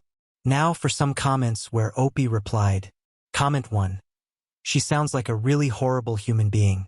Onwards and upwards, my brother. Opie. She's always been a bit cold, but the last few months she's really stepped it up. Now there's a lot of things that have happened over the years that I'm seeing in a different light now. Comment 2. You sound like a good person who just wanted to save your marriage. Glad you now realize no woman is worth being treated like you've been treated. It will be a rough time for a while, but you're going to come out of the stronger and never date or marry cold, heartless women again. Opie. It is rough, and I do feel like a failure for not being enough for her. But at the same time, I genuinely feel 2 feet taller and 100 pounds lighter since she left. It's a really weird feeling. I now know I'd rather live alone under a bridge than in a household like that again. Comment 3. You didn't fail her. You failed yourself by believing all this toxic abusive she was feeding you, and that's understandable. Abuse creeps up on you until it's under your skin. It sounds like she had you convinced you could do nothing right. You deserve to be treated with respect, kindness, and honesty. These things cost absolutely nothing. They're baseline standards for human interaction, at least if you're dealing with decent people. Opie. That's exactly how it was. I was scared to even offer an opinion on something, and I still am now. My kids asked yesterday what film I wanted to watch, and I found myself scared to give an answer, thinking whatever I chose would be rejected and I'd be ridiculed. Comment 4. You didn't go back on your word, friend. Her actions after the fact and lack thereof is the reason. Opie. Yep. I'm still not bothered about the kiss. Comment 5. She doesn't want to take responsibility and is trying to manipulate you into the bad guy. You want to improve the situation and improve yourself from outside help. She wants the status quo to remain and is blaming the medical professionals for making her confront the way she treats you. Covert narcissists, look it up so you don't fall into that trap again. It may suck now, but your sanity should come back to you. You've been living in her mind games for a long time. Opie. She is 100% making me the bad guy. I'm not on social media but keep hearing about posts saying things like, you give your life to someone only for them to drop you when your halo slips a bit. Whatever, lol. Comment 6. Dude, look up covert narcissistic. She caused all the problems, you tried to fix them, but it was never enough or correct for her. Opie. That's what I've been thinking about the last few days, that everything wrong in her life has been traced back to me and is my fault. From big things like I don't earn enough money for her to live in the house she wants, to little things like she knocked her glass over and it's my fault as I talked to her while she was watching something. Comment 7. Don't ignore this behavior. It never goes well. Clean your name. People listen to gossip more than they'd like to admit. Keep all of these screenshots. It will help during the divorce. If she sends anything too personal or pushes the line too much, make sure you send her an email telling her you do not want your information to be released publicly. Then she can't play dumb. Opie. There was one where she implied I cheated. It was a pictures about how cheating ruins relationships, and then her status with it was something like, so true, but I'm willing to forgive and forget. My friend commented and said, wanna delete this? Or shall I post the video? Comment 8. I really hate this sort of thing. It makes me cringe. If the kids are old enough, tell them she cheated. Opie. They are too young for that. I just told them that mommy and daddy have decided it's best we don't live together anymore, and it's something a lot of grown-ups do, but it's not the kids' fault and they are still loved and cherished by both of us. Comment 9. Post the video/proof. Opie.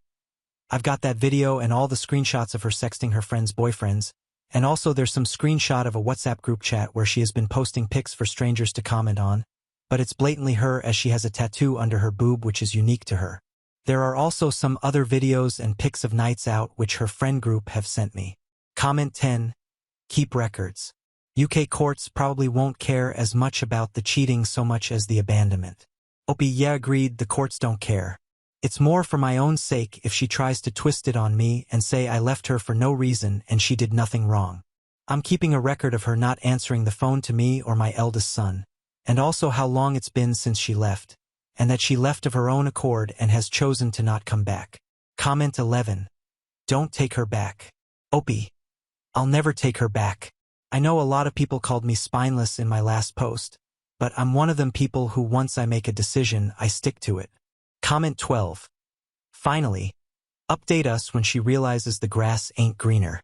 Opie. She's been out nearly every night since she went to her sister's. I genuinely hope she does find some nice green grass and be happy. Now on to the next story. Story 6. Wife's hypersexuality disorder led to her secretly cheating on me with her therapist and dozens of strangers online. I only discovered the truth when I checked her laptop. I met my wife in college and instantly knew that I wanted to be with her for the rest of my life. Aside from the usual stuff like thinking she was cute and fun to be around, she was incredible in bed. I know that sounds like the most shallow, worst reason to want to marry someone, but it was something else. She was everything that I ever wanted, and falling for her wasn't hard. She was actually the first one to say, "I love you" in our relationship, and ever since then, we had been discussing marriage and starting a family together. Her sex drive has always been abnormal to me. Don't get me wrong, when I was younger and in college, I absolutely loved it. We would sleep together sometimes 5 times a day because she simply couldn't get enough. It only continued the longer we were together. Normally, you would expect something like that to slow down a bit as you settle into a relationship. It just never died with her. I know that a lot of our friends were envious of our relationship in that respect, but it was exhausting. It actually hit a point where I started to worry that there was something deeper going on. If we weren't having sex, she was thinking about it, she was texting me about it. It was constant. She ended up going to a therapist, and they told her that she had a hypersexual disorder, which, if you don't know what that means, it's what people used to call nymphomania. It honestly explained so much about her libido, and finally hearing that from a professional rationalized a lot of the more negative feelings I had about it. The therapist told her that for the most part it was manageable, though it could sometimes lead to sexual addictions. She just joked about it at first, telling me that she was a sex addict, and there was nothing she could do about it. If that was the case, I genuinely wanted to help her. Addiction is hard to deal with, no matter what kind it is. I sat her down one day, and we had a long talk about all of it. I told her that I thought it would be good if there were some changes and that I was worried about her. In the end, we decided that we wouldn't sleep together for a week, and we would see how she was doing at the end of it. She had a hard time during the week. I think it confirmed a lot of the suspicions that I had, that her actions were bordering on an addiction. But from what I could tell, she ended up getting through it. At the end of the week, she was just excited to be with me. She was in therapy around the same time, so I knew I wasn't trying to control her behavior or anything. On top of therapy, I helped to orchestrate somewhat of a schedule for having sex. That way, we could make sure it wasn't something she was constantly getting, to help discourage the addictive behavior. Everything was going well for about 3 months. I thought that she was recovering from everything, and it felt like we were in a good place with our relationship. While she was at therapy one day, I was doing a little bit of work around the house, and I heard some notifications going off on her computer. She normally didn't leave it on, so it was a little weird, but I didn't think much of it. The notifications just kept going off though. After about 10 minutes of that, I was getting annoyed, so I went to shut her laptop so I wouldn't hear the noise anymore. While I was looking at her screen, I caught a glimpse of the messages. They were Discord messages in an NSFW Discord channel that were all extremely sexual. She posted a picture in one of the channels, and all of the notifications I heard were pings being sent to her. When I looked at the picture, my heart broke into a million pieces. It was an explicit picture of her giving head to another guy. There were a bunch of people commenting on it, saying things like, "I wish it was me," and she was role-playing openly with all of these random people. I searched her name on the server to try and figure out what exactly was going on there. She had uploaded several pictures, all with the same man. In one of them, she added a comment about how she seduced her therapist. I had never met her therapist, so I wasn't 100% positive that it was actually him. If it was, there was a huge moral, ethical violation there. Right away, I looked up her therapist to see if it looked like the guy in the pictures. It did. She had been sleeping with her therapist all this time. She told me she was going to work on her recovery. The more I looked at her computer, the more evidence I found that she never took anything I said seriously. There were countless private chats with people from that server where they were role-playing and exchanging pictures. She had been using Omegle to chat with strangers and no doubt do sexual things online with them. I had no idea her problems ran as deep as they did. I didn't know if these chats and messages started before I talked to her about her possible addiction or after. Regardless, it was unacceptable. There was so much for me to go through that I must have been sitting at her desk for hours. She actually came home while I was looking. She found me in front of her computer and saw what I was looking at. I told her that I wanted her out, and there was nothing she could do to sway my mind about that. She just tried to blame her actions on her hypersexual disorder. I thought it was complete bull. I kicked her out of the house for the night and immediately started trying to figure out what to do about her therapist. I looked over a credit card statement to see if he was still being paid by us. As it turned out, he was. The man went to school for many years to be a therapist and was dumb enough to sleep with a patient while still being paid by them. If he had any brains, he would have at least terminated her as a client first. It wasn't clear if I would have any grounds to sue him because he was sleeping with my wife, but I could at least get his practice closed down. After filing a complaint, so of course I did that. I reported him to all of the proper channels that I found online. I also called the office and spoke to one of the management staff about it. On top of all of that, he was married. I was certain that after losing his practice and potentially his license, his wife would find out about what he did, and hopefully, she would leave him. As for my wife, I didn't care if she still needed help with her recovery. At that point, she made a conscious decision to cheat on me and undermine our vows. So I had no choice but to leave her. Genuinely, I hope she gets help.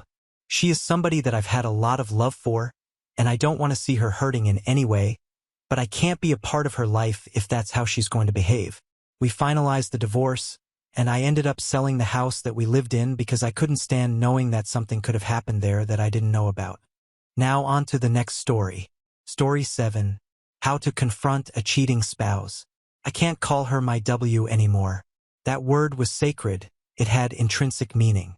Found out that she is cheating on me emotionally and physically for a few months. She is out of town and coming back Sunday.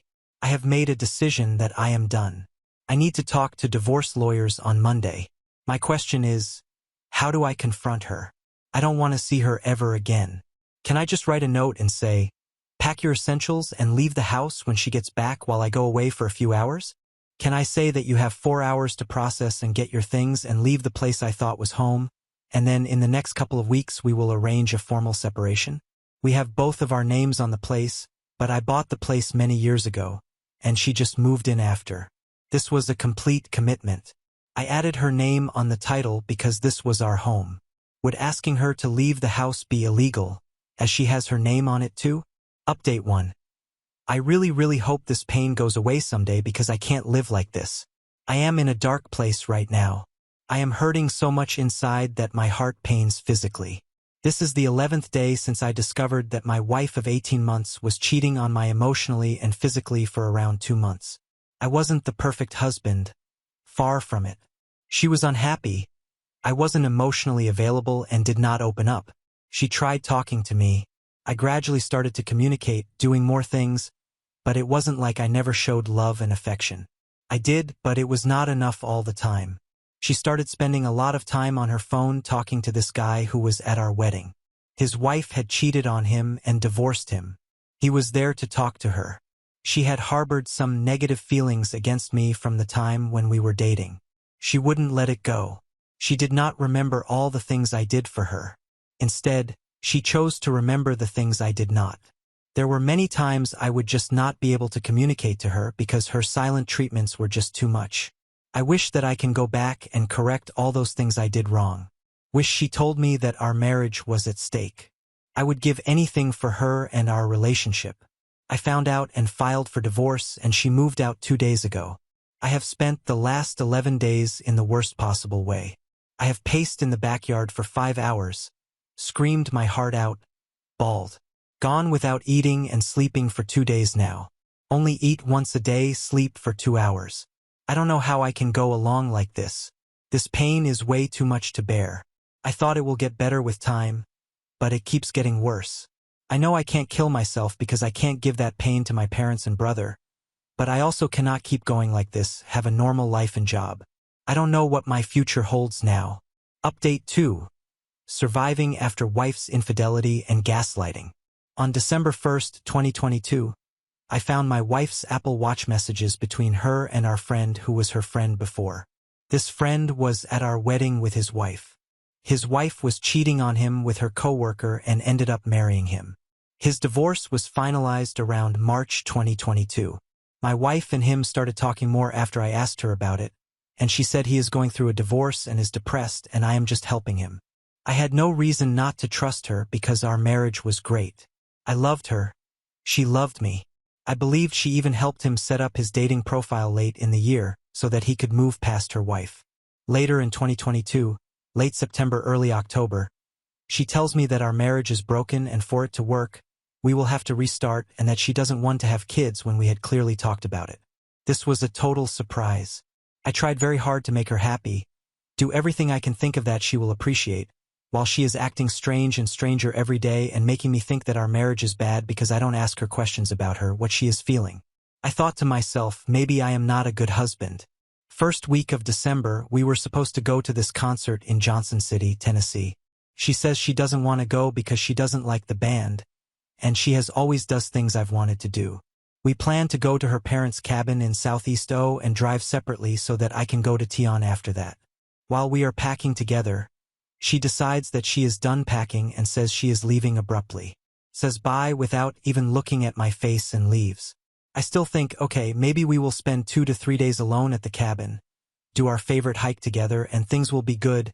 I find her Apple Watch being charged and I pick it up to send funny messages to myself.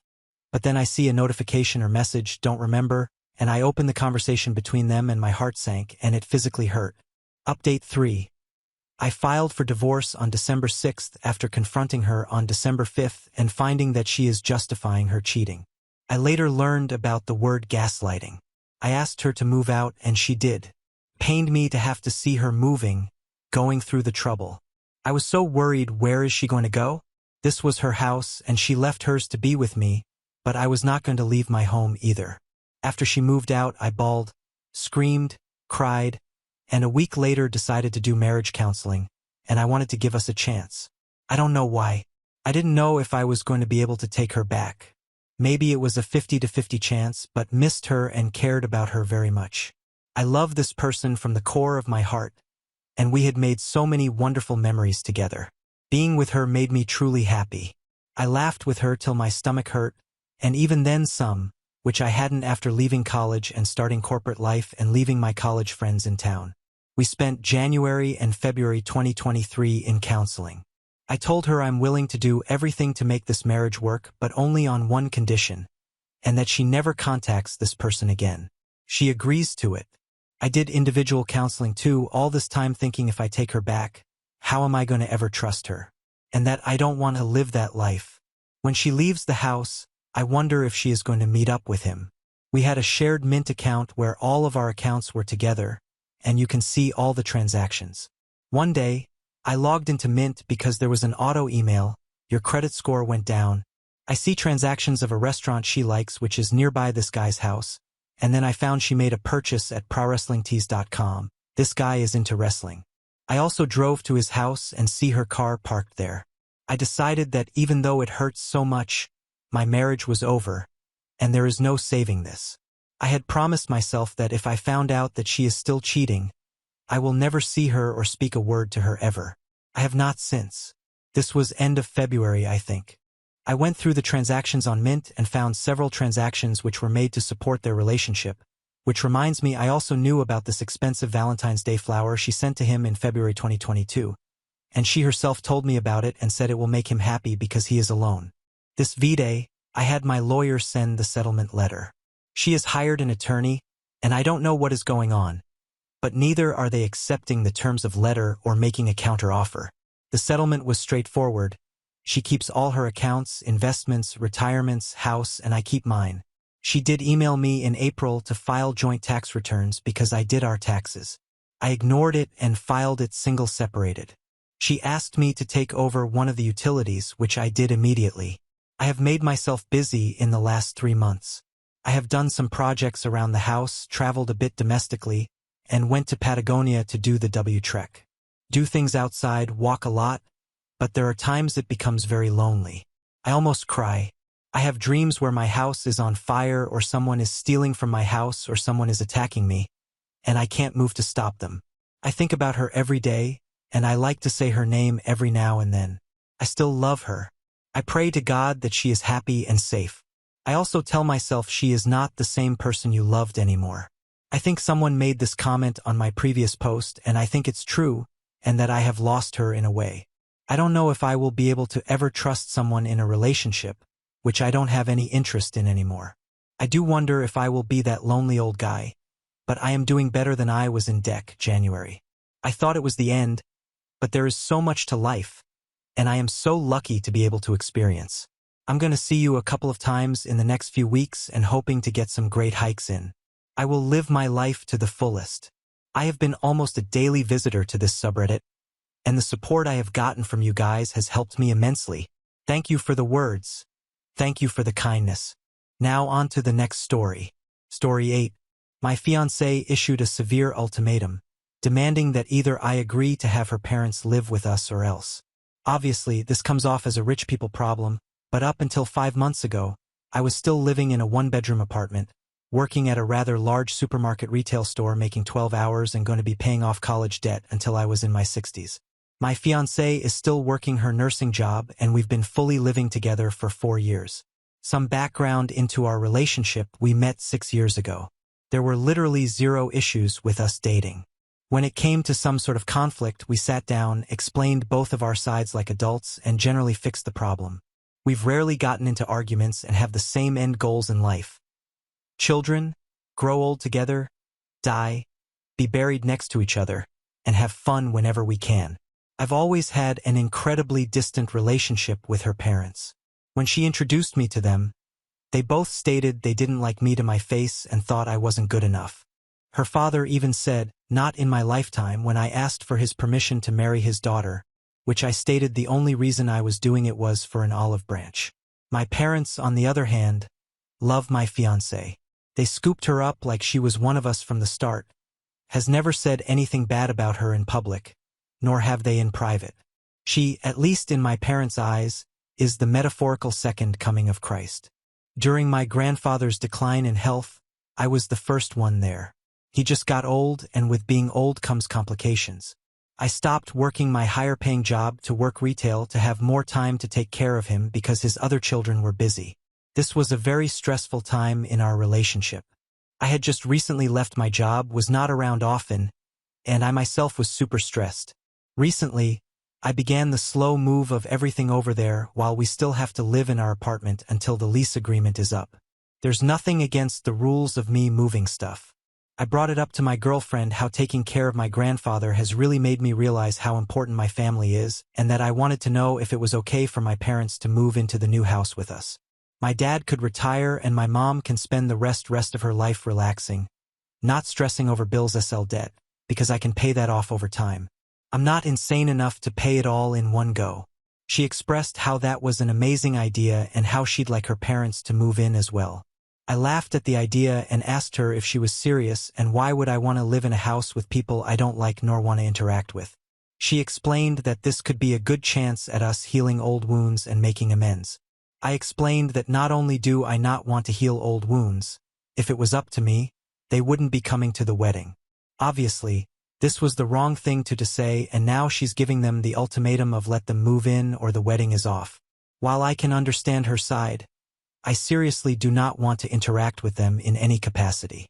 They've tried numerous times to get her back with exes, lie about me, even spread a rumor about me being unfaithful until I pulled up real evidence of me being nowhere near where they said I was, thanks to Google location.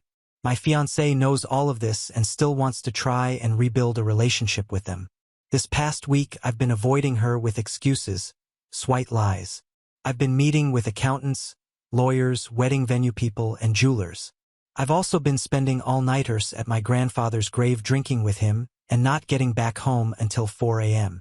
To me, it feels like my grandfather is still the only person I can vent my deepest secrets and frustrations to, which is why I've come to you, Reddit. I feel trapped. On one hand, I do not want to live with people I absolutely hate, and on the other hand, I do not want to lose the woman of my dreams. I want a third party's opinion on the matter with no connection to me whatsoever, as I feel it's the best way to make a good judgment without people close to me influencing my choices. I'm more than willing to answer questions and know how this subreddit works because I too am a ting pimple popping Redditor myself. Update 1. Fiancé 27F threatening to call of wedding if I, M26, don't let her parents, M57 F50, move in with us after the wedding. This will be my only update post available for this subreddit. In the 48 hours since I've posted, the thing took off like a rocket ship. I'd like to start off by thanking everyone for their opinions. While a majority of you told me to leave, others offered compromises, logical alternatives, and gave me questions I didn't even think to ask myself. I'll put a TLDR at the bottom, but I probably won't need it. I think this has been the longest 48 hours of my life. Reading through comments, responding to them, having meetings IRL, and talking with my fiancé have really given me clarity on what my next choices in life are going to be. 1. I've postponed the wedding. While some of you may refer to it as calling her bluff, I call it waiting and seeing. As of right now, we're really talking about how compatible we truly are, going over our goals in life again, and talking in depth about the relationship we want with our in-laws if we got married. Apparently, a lot had changed since the last time we talked about it before I got money, some of you called it. 2. Yes, she genuinely thought moving her parents in would make my relationship with them better over time. I've expressed that as a result of all they've said Sloan to me, any positive relationship or communication with them will only be done out of necessity. For example, if she was pregnant in the hospital or any life-altering complication or celebration. She did not take this well, but that was expected. But it's important I tell my truth. She believes I'll come around and try to build a relationship with her parents. But as of right now, I can't see myself doing it. 3. My parents won't be moving in as I haven't even asked them yet. I know some of you were confused. SL assumed it was already happening. It was not. I asked if it was okay if they could, not telling her it was happening. Some of you suggested that maybe moving them in as newlyweds was weird and suggested building them a small house on the property. I didn't think about that and will talk to my accountant SLP parents about it whenever the conversation needs to be talked about. Nice idea, Reddit strangers. 4. What have I been doing? A lot of meetings about my future finances and setting up trust wills. I'll be re-enrolling into school to take classes on business, finances, accounting, and economics, as my accountant suggested I do. We're still working on a budget, but as of right now, my next steps are furthering my education to manage my newfound wealth and opportunity in a healthy way, as to not blow it. As of right now, to be honest, I'm emotionally drained. I think the weight of my grandfather's death is finally hitting me, despite it being months later, and the only thing that kept me going was the idea of the wedding day. With that being postponed, I can really only focus on myself, my values, and my emotions. Staying up all night and drinking at a gravesite isn't healthy, and I've not only promised myself to cut back on the booze but also not stay up drinking. I've been thinking about maybe getting into some sort of therapy grief counseling, but I'd need to make sure that is in the budget with my accountant as that's a long-term thing. Maybe they know someone. 5. Couples counseling. To those that suggested it, that's a wonderful idea. However, I'm not sure if I can move past her strange, dependent relationship with her parents. Initially, I thought I could. But with the rose-tinted goggles off, I'm starting to see a lot of red flags. I'm not too confident a therapist weeding can solve. We both have issues we need to work through, but right now, I'm not sure if we'll be working through them together. I know a lot of you said to drop the relationship, but I think after 6 years, it's worth giving it a try to save it. Making a choice like that without trying to fix the problem seems silly, but I did expect a lot of those answers to come through. It's just how Reddit is. Just know that I know my worth, I know my values, and I'm not backing down. Maybe we won't work things out and the relationship will just end. Maybe things will work out and we can continue, at least for now. 48 hours later, it's too soon to tell. 6. As for the prenup, we haven't signed anything yet. A lot of you are really harping on the niece ring and fancy vacations once a year thing. While the vacations compromise is indeed concerning, the ring issue is something we've been having conflict on for a while. My personal opinion before/now is that rings are overpriced, silly, and see no significant purpose in a relationship.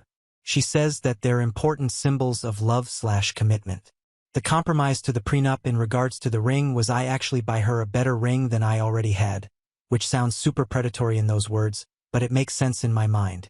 She doesn't want a Titanic heart of the ocean-style jewelry piece, just something a bit more noticeable. I probably should have elaborated on that in my original post, but hey, we all make mistakes, which to some sounds like gold digger mentality, but I know the price range of ring she wants, and it's about the same range my dad spent on my mom's ring. It's something you'd see on a middle-class woman's finger, nothing huge, nothing small, just enough, I guess. I still think they're just silly circles of metal and compressed dirt. There's not much to say. We sat down, talked for a while, I explained my side of things, she explained hers. She was upset I was postponing the wedding, but once she realized I wasn't going to fold, she agreed under the notion that it was best for our relationship to work on this before marriage.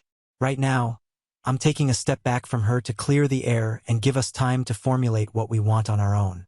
I've driven the 2 hours to the cabin, Thankfully, the internet people hooked that up yesterday.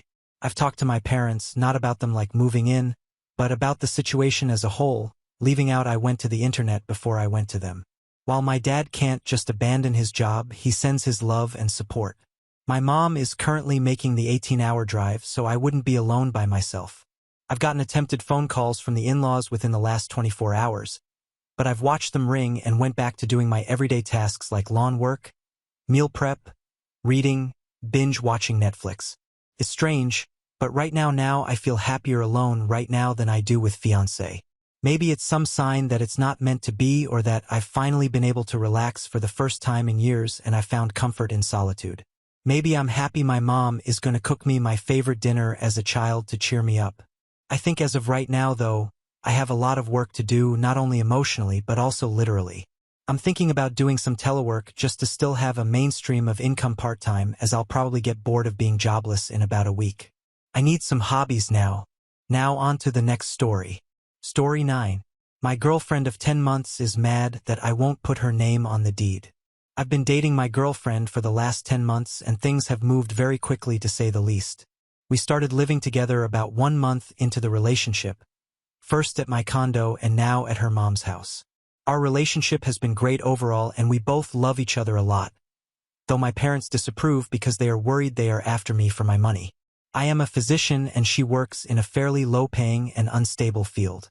Around 5 months into the relationship, my GF and her mom started looking to buy a house for us because they felt that we were ready to get married.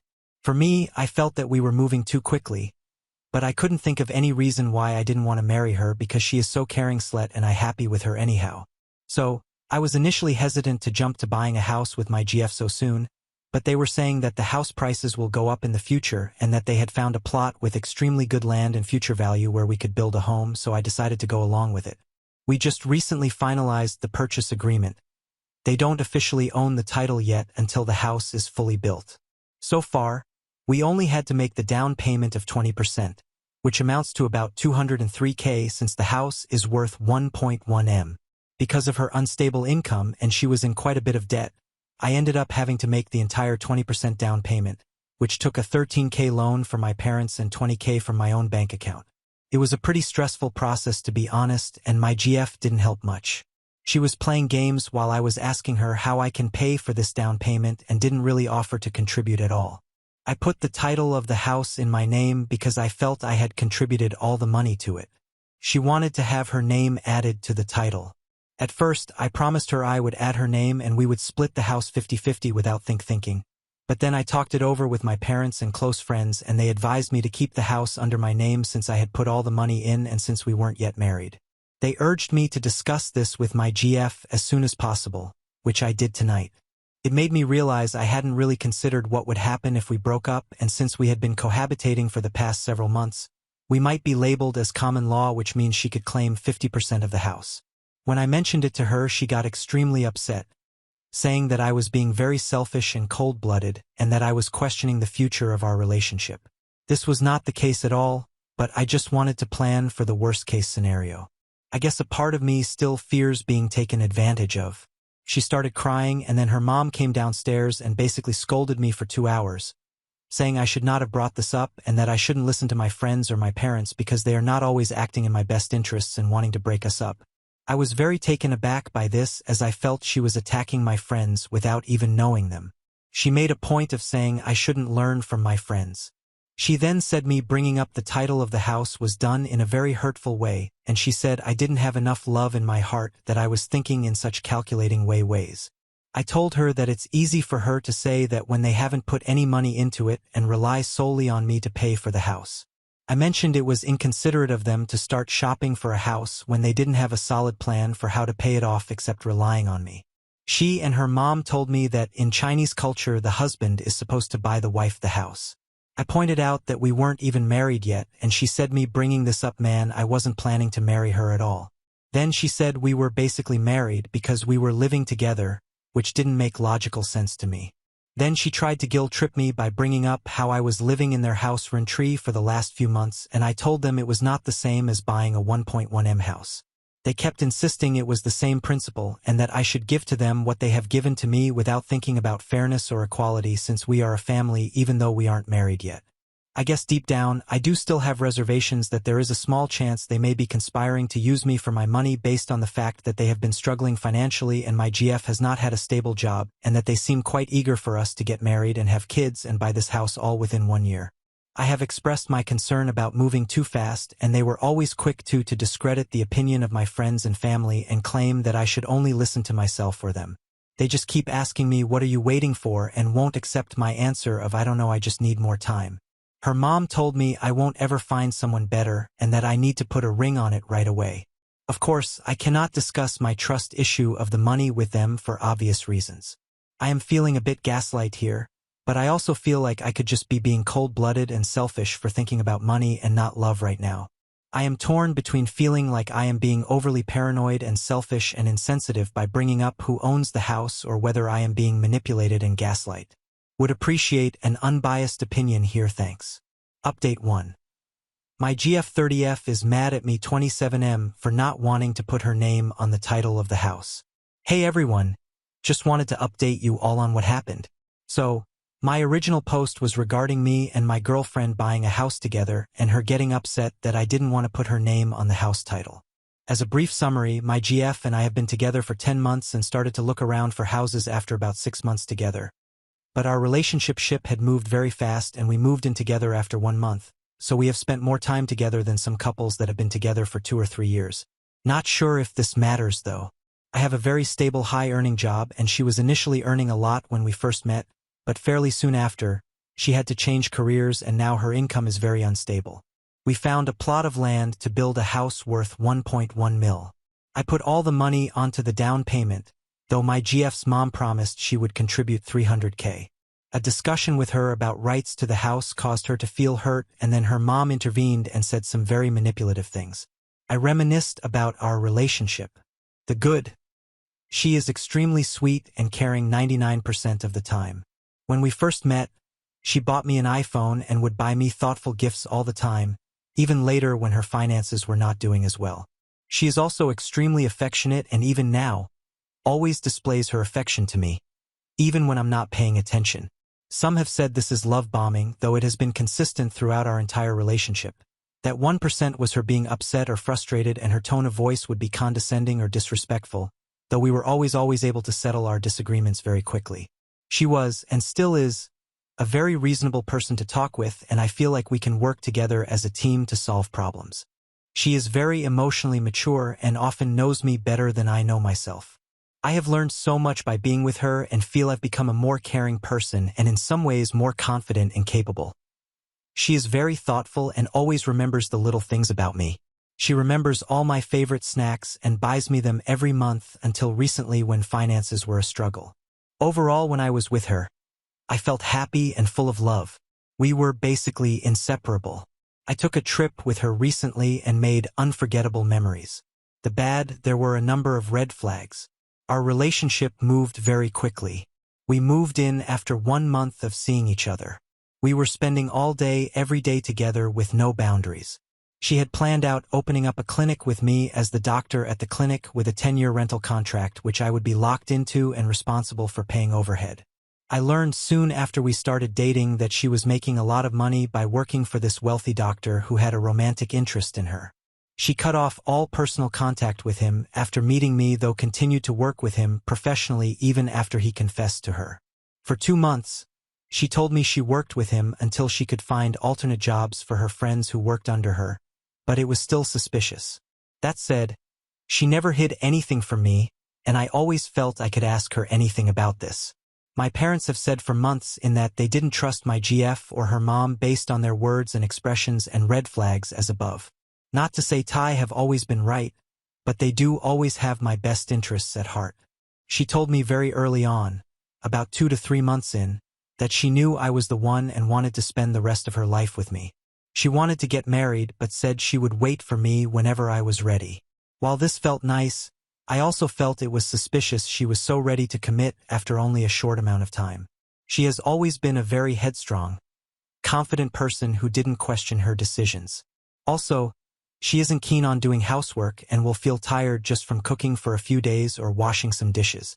After reminiscing and then sitting at home alone, my heart felt empty without this person. I couldn't reconcile the person I knew and loved from who she could be on the inside if she really was after my money. I texted her that we should break up and then found a time in person to talk and exchange our belongings. I brought up all of my concerns and told her that I simply cannot trust her anymore. To her credit, she was very respectful and gentle. It was difficult for me to face her, especially as she was extremely tearful and looked like she hadn't eaten or slept in 2 days. Despite this, she kept a loving smile on her face. On the surface, she seemed genuine. This is how the discussion went. I told her that her mom was extremely disrespectful to me, especially saying that I shouldn't listen to my friend's advice and that I was selfish and cold-blooded to bring up the issue of the house title and rushing me towards marriage SLK kids. She told me that her mom was just very upset that I brought up the issue because in Chinese culture, it is considered very rude to sign any contract or separate out individual rights when it comes to property that is going to be a marriage home. She also said that her mom expected us to be married by the end of the year and so felt that the house ownership was a non-issue and was just hurt that I mentioned having a plan in case we break up when to her breaking up was not a possibility since she had invited me to live in her home. It meant she already saw me as her son-in-law since she was hurt. She said hurtful things without thinking. She also said that her mom was rushing us towards marriage and kids because her mom's health was not very good, history of cancer, and felt very unwell but was afraid to get checked and didn't think she had much longer to live. She didn't want her daughter to be alone in this world if something were to happen to her.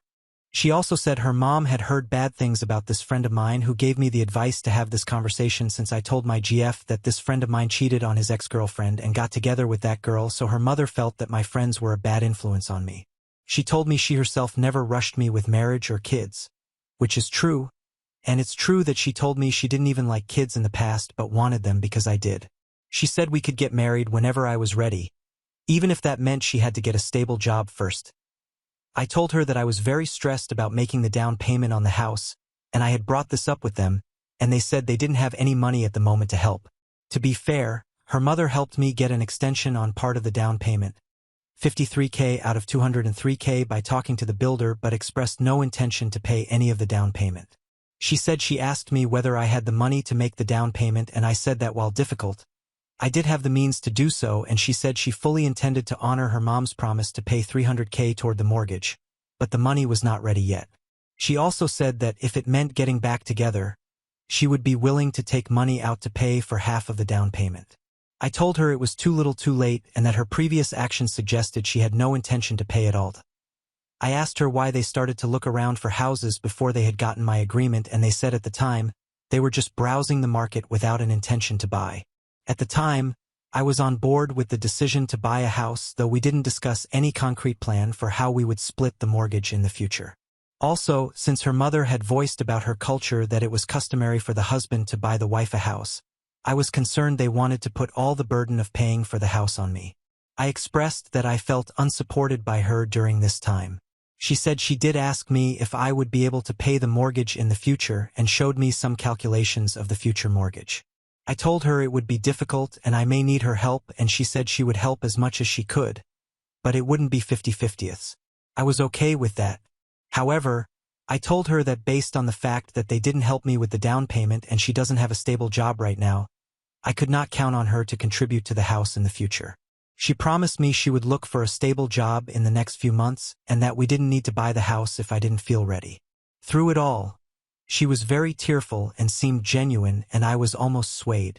She brought up all the good memories we had, and soon enough, I couldn't hold back my tears. Both our places were filled with the memories of things we had done and bought together. She told me she respected my decision and told me she hoped in the future I would trust my heart and not let others, family and friends, make decisions for me. We both wished each other the best in the future and parted ways. It was kind of open-ended because I did not say that there was no possibility of getting back together in the future. She told me she would wait for me if I ever changed my mind.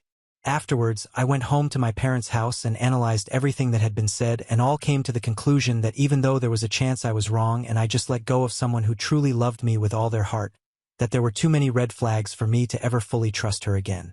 Also, this was the second time I had discussed breaking up with her, The first time was due to opening the clinic after 3 months, which she agreed not to do anymore, so I gave her another change. So, I felt there was no returning from this. Also, my parents reassured me that I am still young and have lots of opportunities, so no need to dwell too much on the unknowns. In the end, I feel that I made the right decision, although I am lying if I said I didn't have any lingering doubts. Thanks for reading. Now on to the next story. Story 10. My fiancée cheated on me during her bachelorette party. I'm sorry if this is just a bunch of rambling. I just need a place to write down everything that has happened and hopefully get some advice on what to do next. My fiancé, 29F, and I, 32M, have been together for about 7 years now. We were supposed to get married next month before all of this happened. We had no issues with cheating or any big fights. This is the first time anything like this has happened between us. About 2 weeks ago, my fiancé approached me and asked me if would be open to us having a bachelor's and a bachelorette party. This was something that made me really uncomfortable. Personally, I believe that these kinds of parties only serve to encourage infidelity before a couple gets married, and that they aren't something I'd be interested in. I expressed that to my fiancée, but she told me that if we did have them, they'd just be friends hanging out with us celebrating our future wedding, and that we wouldn't have the stereotypical last night of freedom kind of party.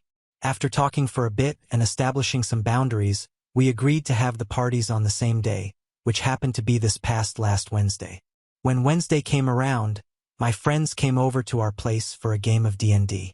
That was supposed to be themed around my character getting married, while my fiancée went out with her friends for a pub crawl. I was having fun with my friends until about roughly 3 hours into our game when one of my fiancée and I's mutual friends texted me and told me that we needed to talk. Obviously, I immediately became concerned and asked her what was going on, but she said that she didn't feel comfortable discussing over text and said that she'd rather speak to me in person. This really messed me up, and for the next hour I couldn't really focus on anything else because I kept wondering what could possibly be so important that she wanted to come over and talk to me. By the time she arrived, my friends and I had already wrapped things up, so I was just waiting for her to come. She came in and asked for us to sit down and talk, which is when she revealed to me that my fiancé used the party as an opportunity to cheat on me. I immediately felt like Mike Tyson had punched me in the chest. This was exactly what I was afraid of when my fiancé first approached me about having these parties, and she assured me that was the furthest thing from her mind. Until then, I had no reason not to trust her, so I believed her. I felt so stupid for not seeing this coming. I asked my friend if she was sure of what happened, and she showed me a video of my fiancé kissing some guy at a bar. Apparently, this video was shared in a group chat that my fiancé and her friends were on to plan the party. I honestly don't know how I didn't break down crying when I was showed the video. I felt like I was going to throw up. There was the woman that I was supposed to spend the rest of my life with kissing another man while her friends cheered her on. This next part is my friend's recollection of the events that led up to the cheating, so I don't have a whole lot of details. Apparently, my fiancé's maid of honor spent the entire night complaining that I wouldn't let them have a traditional bachelorette party and that I was too controlling and jealous. My fiancé didn't push back on any of it and just kept drinking and having her fun. At some point, some of the women noticed that she had been getting attention from some of the men, which is when the MO started to encourage her to flirt. My fiancé gave some weak resistance, but eventually she gave in and approached one of the guys at the bar. This is the point where our mutual friend became uncomfortable and left the party early, but she was still in the group chat where the video was shared. I thanked my friend for telling me what happened and asked her to forward me the evidence along with anything else that might end up being shared with her. After she left was when I finally broke down crying. I then texted my fiancé telling her that I knew the wedding was off. Just a few minutes later, my phone was flooded with text messages from her and her friends. They even tried adding me to the group chat where they shared the video of her kissing the other man. She got home about 30 minutes later. She was crying when she came in and begged me not to call off the wedding. She was telling me that she was drunk and that she didn't know what came over her. She claimed that she didn't do anything other than kissing and that she loved me. I stayed silent through all of her crying, which I think only made her more desperate. She kept saying how sorry she was, how it would never happen again, and how she would cut off all the friends that were at her party. I told her that I didn't want to talk about what happened and that the wedding was still off. I also told her that she could call her friends over and have the traditional party she obviously wanted so much because I was leaving. This made her even more desperate, and I kid you not, made her try to block the door to prevent me from leaving. I just stayed silent while packing my bag, then called my sister over and asked her if I could stay with her for a couple of days. I have now been at my sister's house for the last few days, calling friends and family to tell them that the wedding is off. I haven't told anyone other than my sister the reason. I just feel so humiliated. My ex has been calling and texting me every day for the past 2 days. My sister has been offering me support, but I just don't know what to do next. I feel so lost. Despite everything that happened, I still love her. Should I hear my fiancé out? Should I tell people the reason the wedding is off?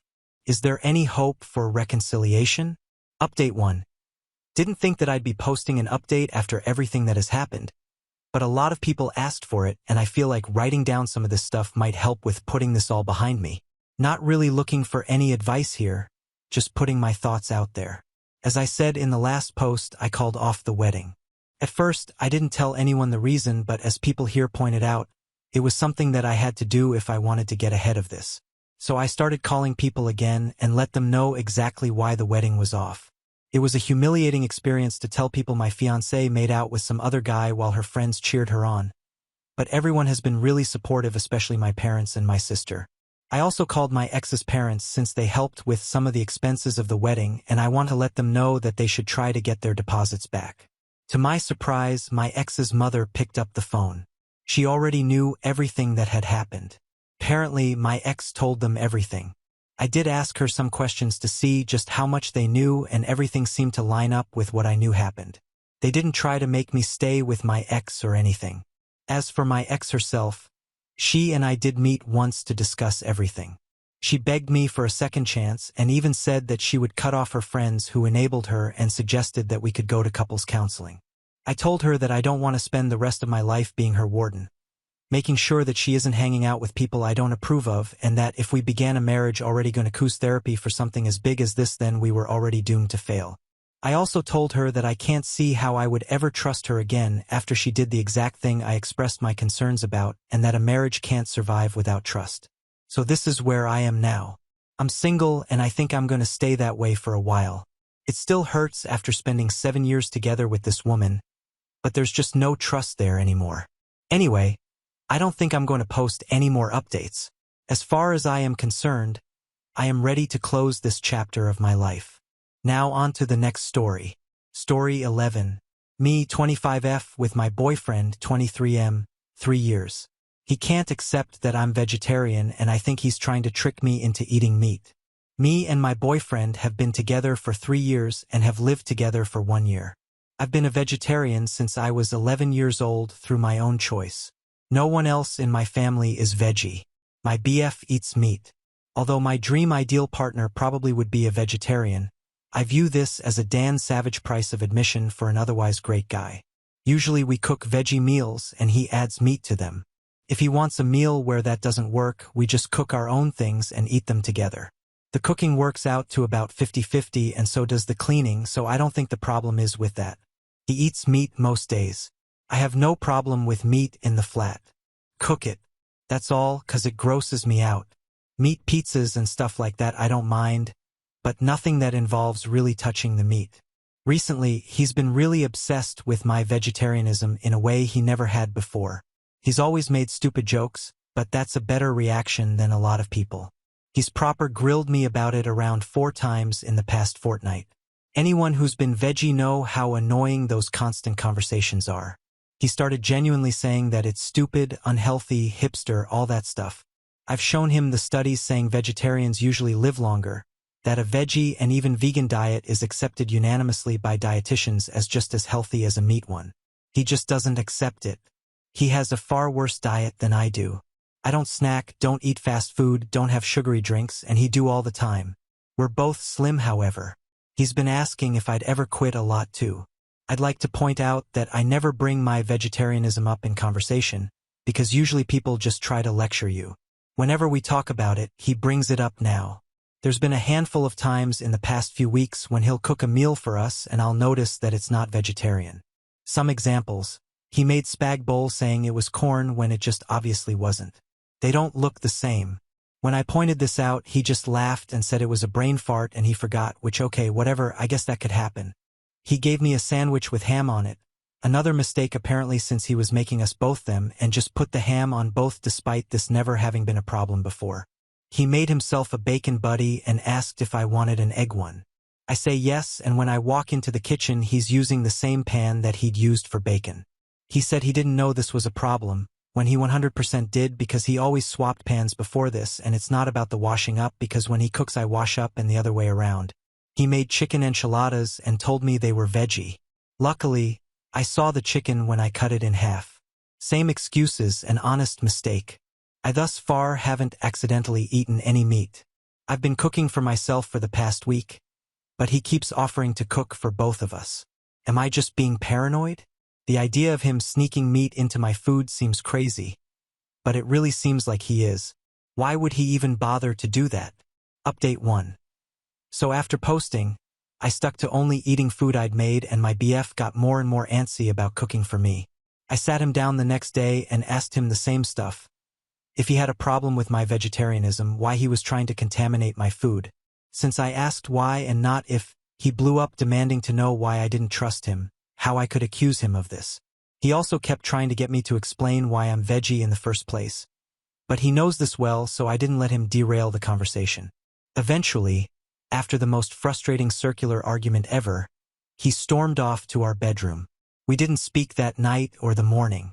When I got home the next day, he'd actually gone and cooked an entire chicken for us. He asked me if I'd eat it. It was so surreal. Him stood at the kitchen counter with his cooked chicken asking me to eat it when he's never known me to eat meat, as if we hasn't been arguing about this at all. I didn't even respond. I shouldered my way past him to the fridge, which was a massive mistake, I guess. He went a little nuts. I still can't really believe this happened, but he grabbed me by my hair at the back on my head and with another hand tried to force chicken into my mouth. I am still shocked by this. It was terrifying. He was so much stronger than me. He didn't succeed, and after some moments of me struggling, he let go. He just stood there looking defeated while I literally ran out of the kitchen and got some stuff and went to my parents. I'm there now. It's been the better part of a week. Hunes agreed to move out, put up no fight for the flat or for us, which I wouldn't accept of course. Anyway, when we spoke on the phone to decide this, he sounded ashamed. Quiet. I hope he's ashamed. I'll never know why he suddenly snapped about my vegetarianism, and I frankly don't care anymore. He's obviously just a wanker to do that anyway. This past month or so has been so different to the rest of our relationship. It's crazy, but there's no coming back from this. I'm well shot of him. Now on to the next story. Story 12. My F-19 boyfriend M22 is very excited about a party that I'm not invited. Things took a turn. We have been together for about 1 year, and he is amazing. We have had arguments here and there, but nothing too serious except this one. Last week, he got invited to a college party and I wasn't, to which I don't really mind. The problem is, he was invited by one of the sorority girls who has made it clear that she has a crush on him on her socials. He plays football. She even has a highlight on her Instagram tagged, "My crush," with his pictures. My boyfriend told me there is nothing to worry about because he is only interested in me. He said she is delusional to think that there could be something between them. The party is on Friday, and he has been very excited about it. He already prepared what he was going to wear. Yesterday, Tuesday, he bought new LV shoes and designer clothes. Normally, he doesn't care. He is always showing me the party group chat, telling me how amazing everything is planned out. As he was showing me, he got an Insta message from the sorority girl saying, "We should try it." Then he swiftly swiped it away and acted like it was nothing. When I asked him, he said she wants to learn how to throw a football. Alright. I also overheard him talking with his best friend M about how amazing it's going to be. Honestly, I feel like this excited him more than our anniversary, and it's hurting me. I asked him if I can join him, and he told me it's an invite-only party, so I can't come with him. I need advice on what to do because I feel so overwhelmed, and I'm probably not thinking straight at the moment. What should I do? Update 1. Hey everyone, thank you all for opening my eyes.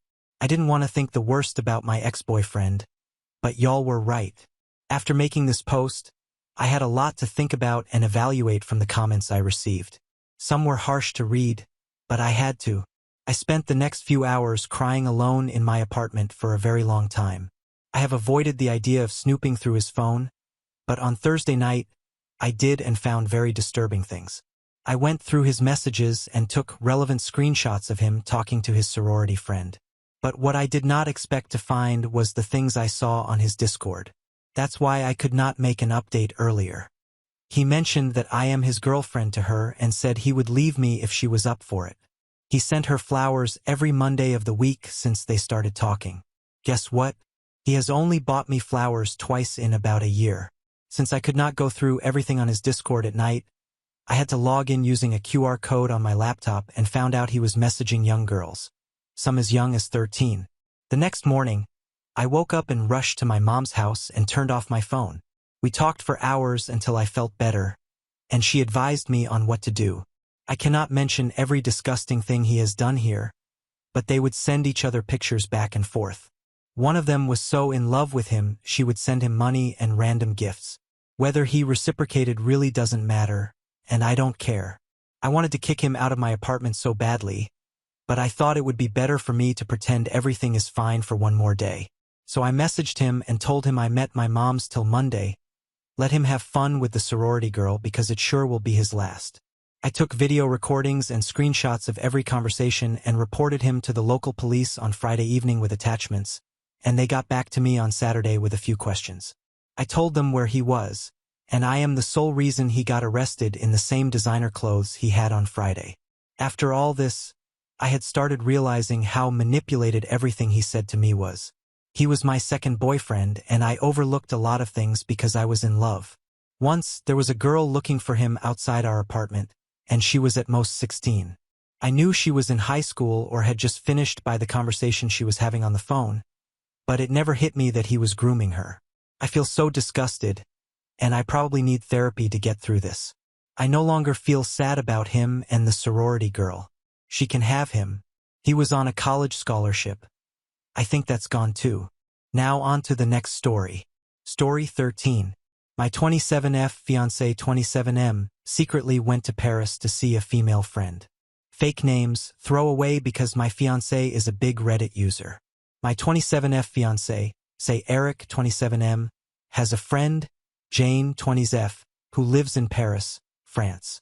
She had moved by the time we were introducing each other to our friends, so we've only met over video chat. Me and Eric have been together for a year and a half, and before we got together, he and Jane were involved. He told me it ended badly, but they did get over it. I don't know exactly what happened. I've never asked. She is really important to him. They do talk once or twice a month over text or video chat, and I know that they have a lot in common. I don't know Jane's situation, but Eric's parents were abusive, and I've pieced together that Jane's were as well. I've never gotten the impression that either one wants to go back to how it was, and he's never given me a reason to be insecure until now. He asked me to marry him 3 weeks ago, and I said yes. I was really excited to marry him, but then suddenly, a few days ago, he announced that he needed to go visit family, which was weird because he cut his family off several years ago. He has expressed to me that he has no interest in seeing them again. He said that it was an important family emergency and then just left. He kept me updated, and we talked a few times on the phone. He told me that his mom was having health issues. I had no reason to be suspicious. Edit. I'm reading that over, and it sounds weird, but he's always been very touchy when it comes to talking about his family, and I didn't want to push it. But then a couple hours ago, I get a message from Jane asking if Eric was okay. I said that he was visiting family, so he was probably just a bit stressed out, which is why he wasn't responding to her messages. She then informed me that he is in Paris with her and snuck a photo of him in her apartment. I haven't replied to her yet. I'm freaking out. I have no idea what to do. He just got on a plane to fly for 12 hours to see her without telling me. Presumably last minute. Why is he there? Do I talk to him? Has anyone else been in this kind of situation before?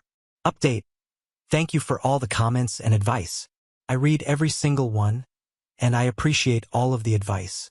I'm sorry for the late update, but I'm extremely tired and haven't really sat down in a week and a half. To just get to the point, I left him.